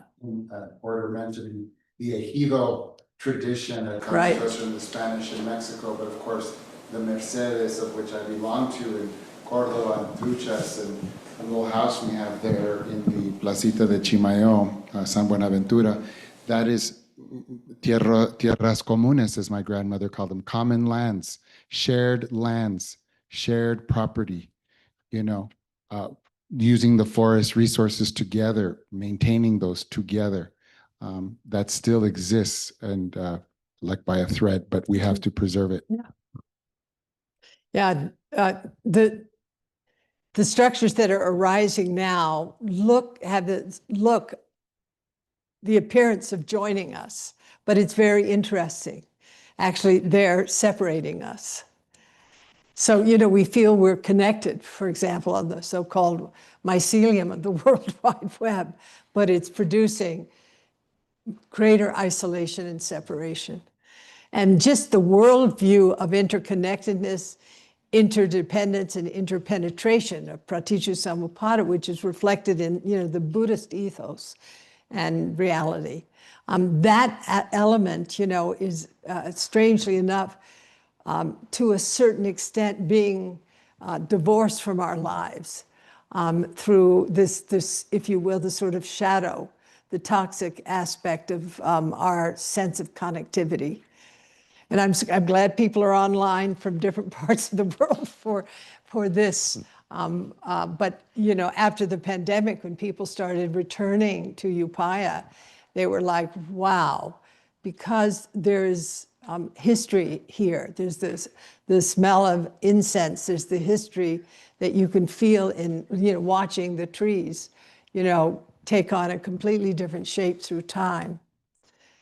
Anyway, I want to just say, seeing how our brothers and sisters who have been here for so many centuries are actualizing a kind of democracy that will be further and further from our capacity to actualize it by keeping these structures in place around ritual and also common space. I mean, the whole notion of real estate. Roshi, Porter needs to get going. Oh, So okay. Yeah, I'm sorry, you all, but I need to head down to the village. We have stuff going on, so I'm gonna need to jump off. But I really appreciate the opportunity to join you all and share a little something. And I'm so glad that the work you all are doing, and keep moving forward and staying strong. Keep being prayerful. That's one of the things that we need a lot of in this world is prayerful thoughts, prayerful minds, prayerful hearts, and so that we might receive the guidance that will move us forward as human beings, no matter where we might be, who we might be.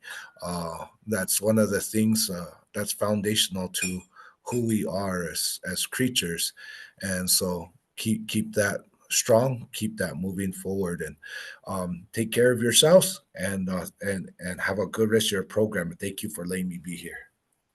thank you so much, Porter.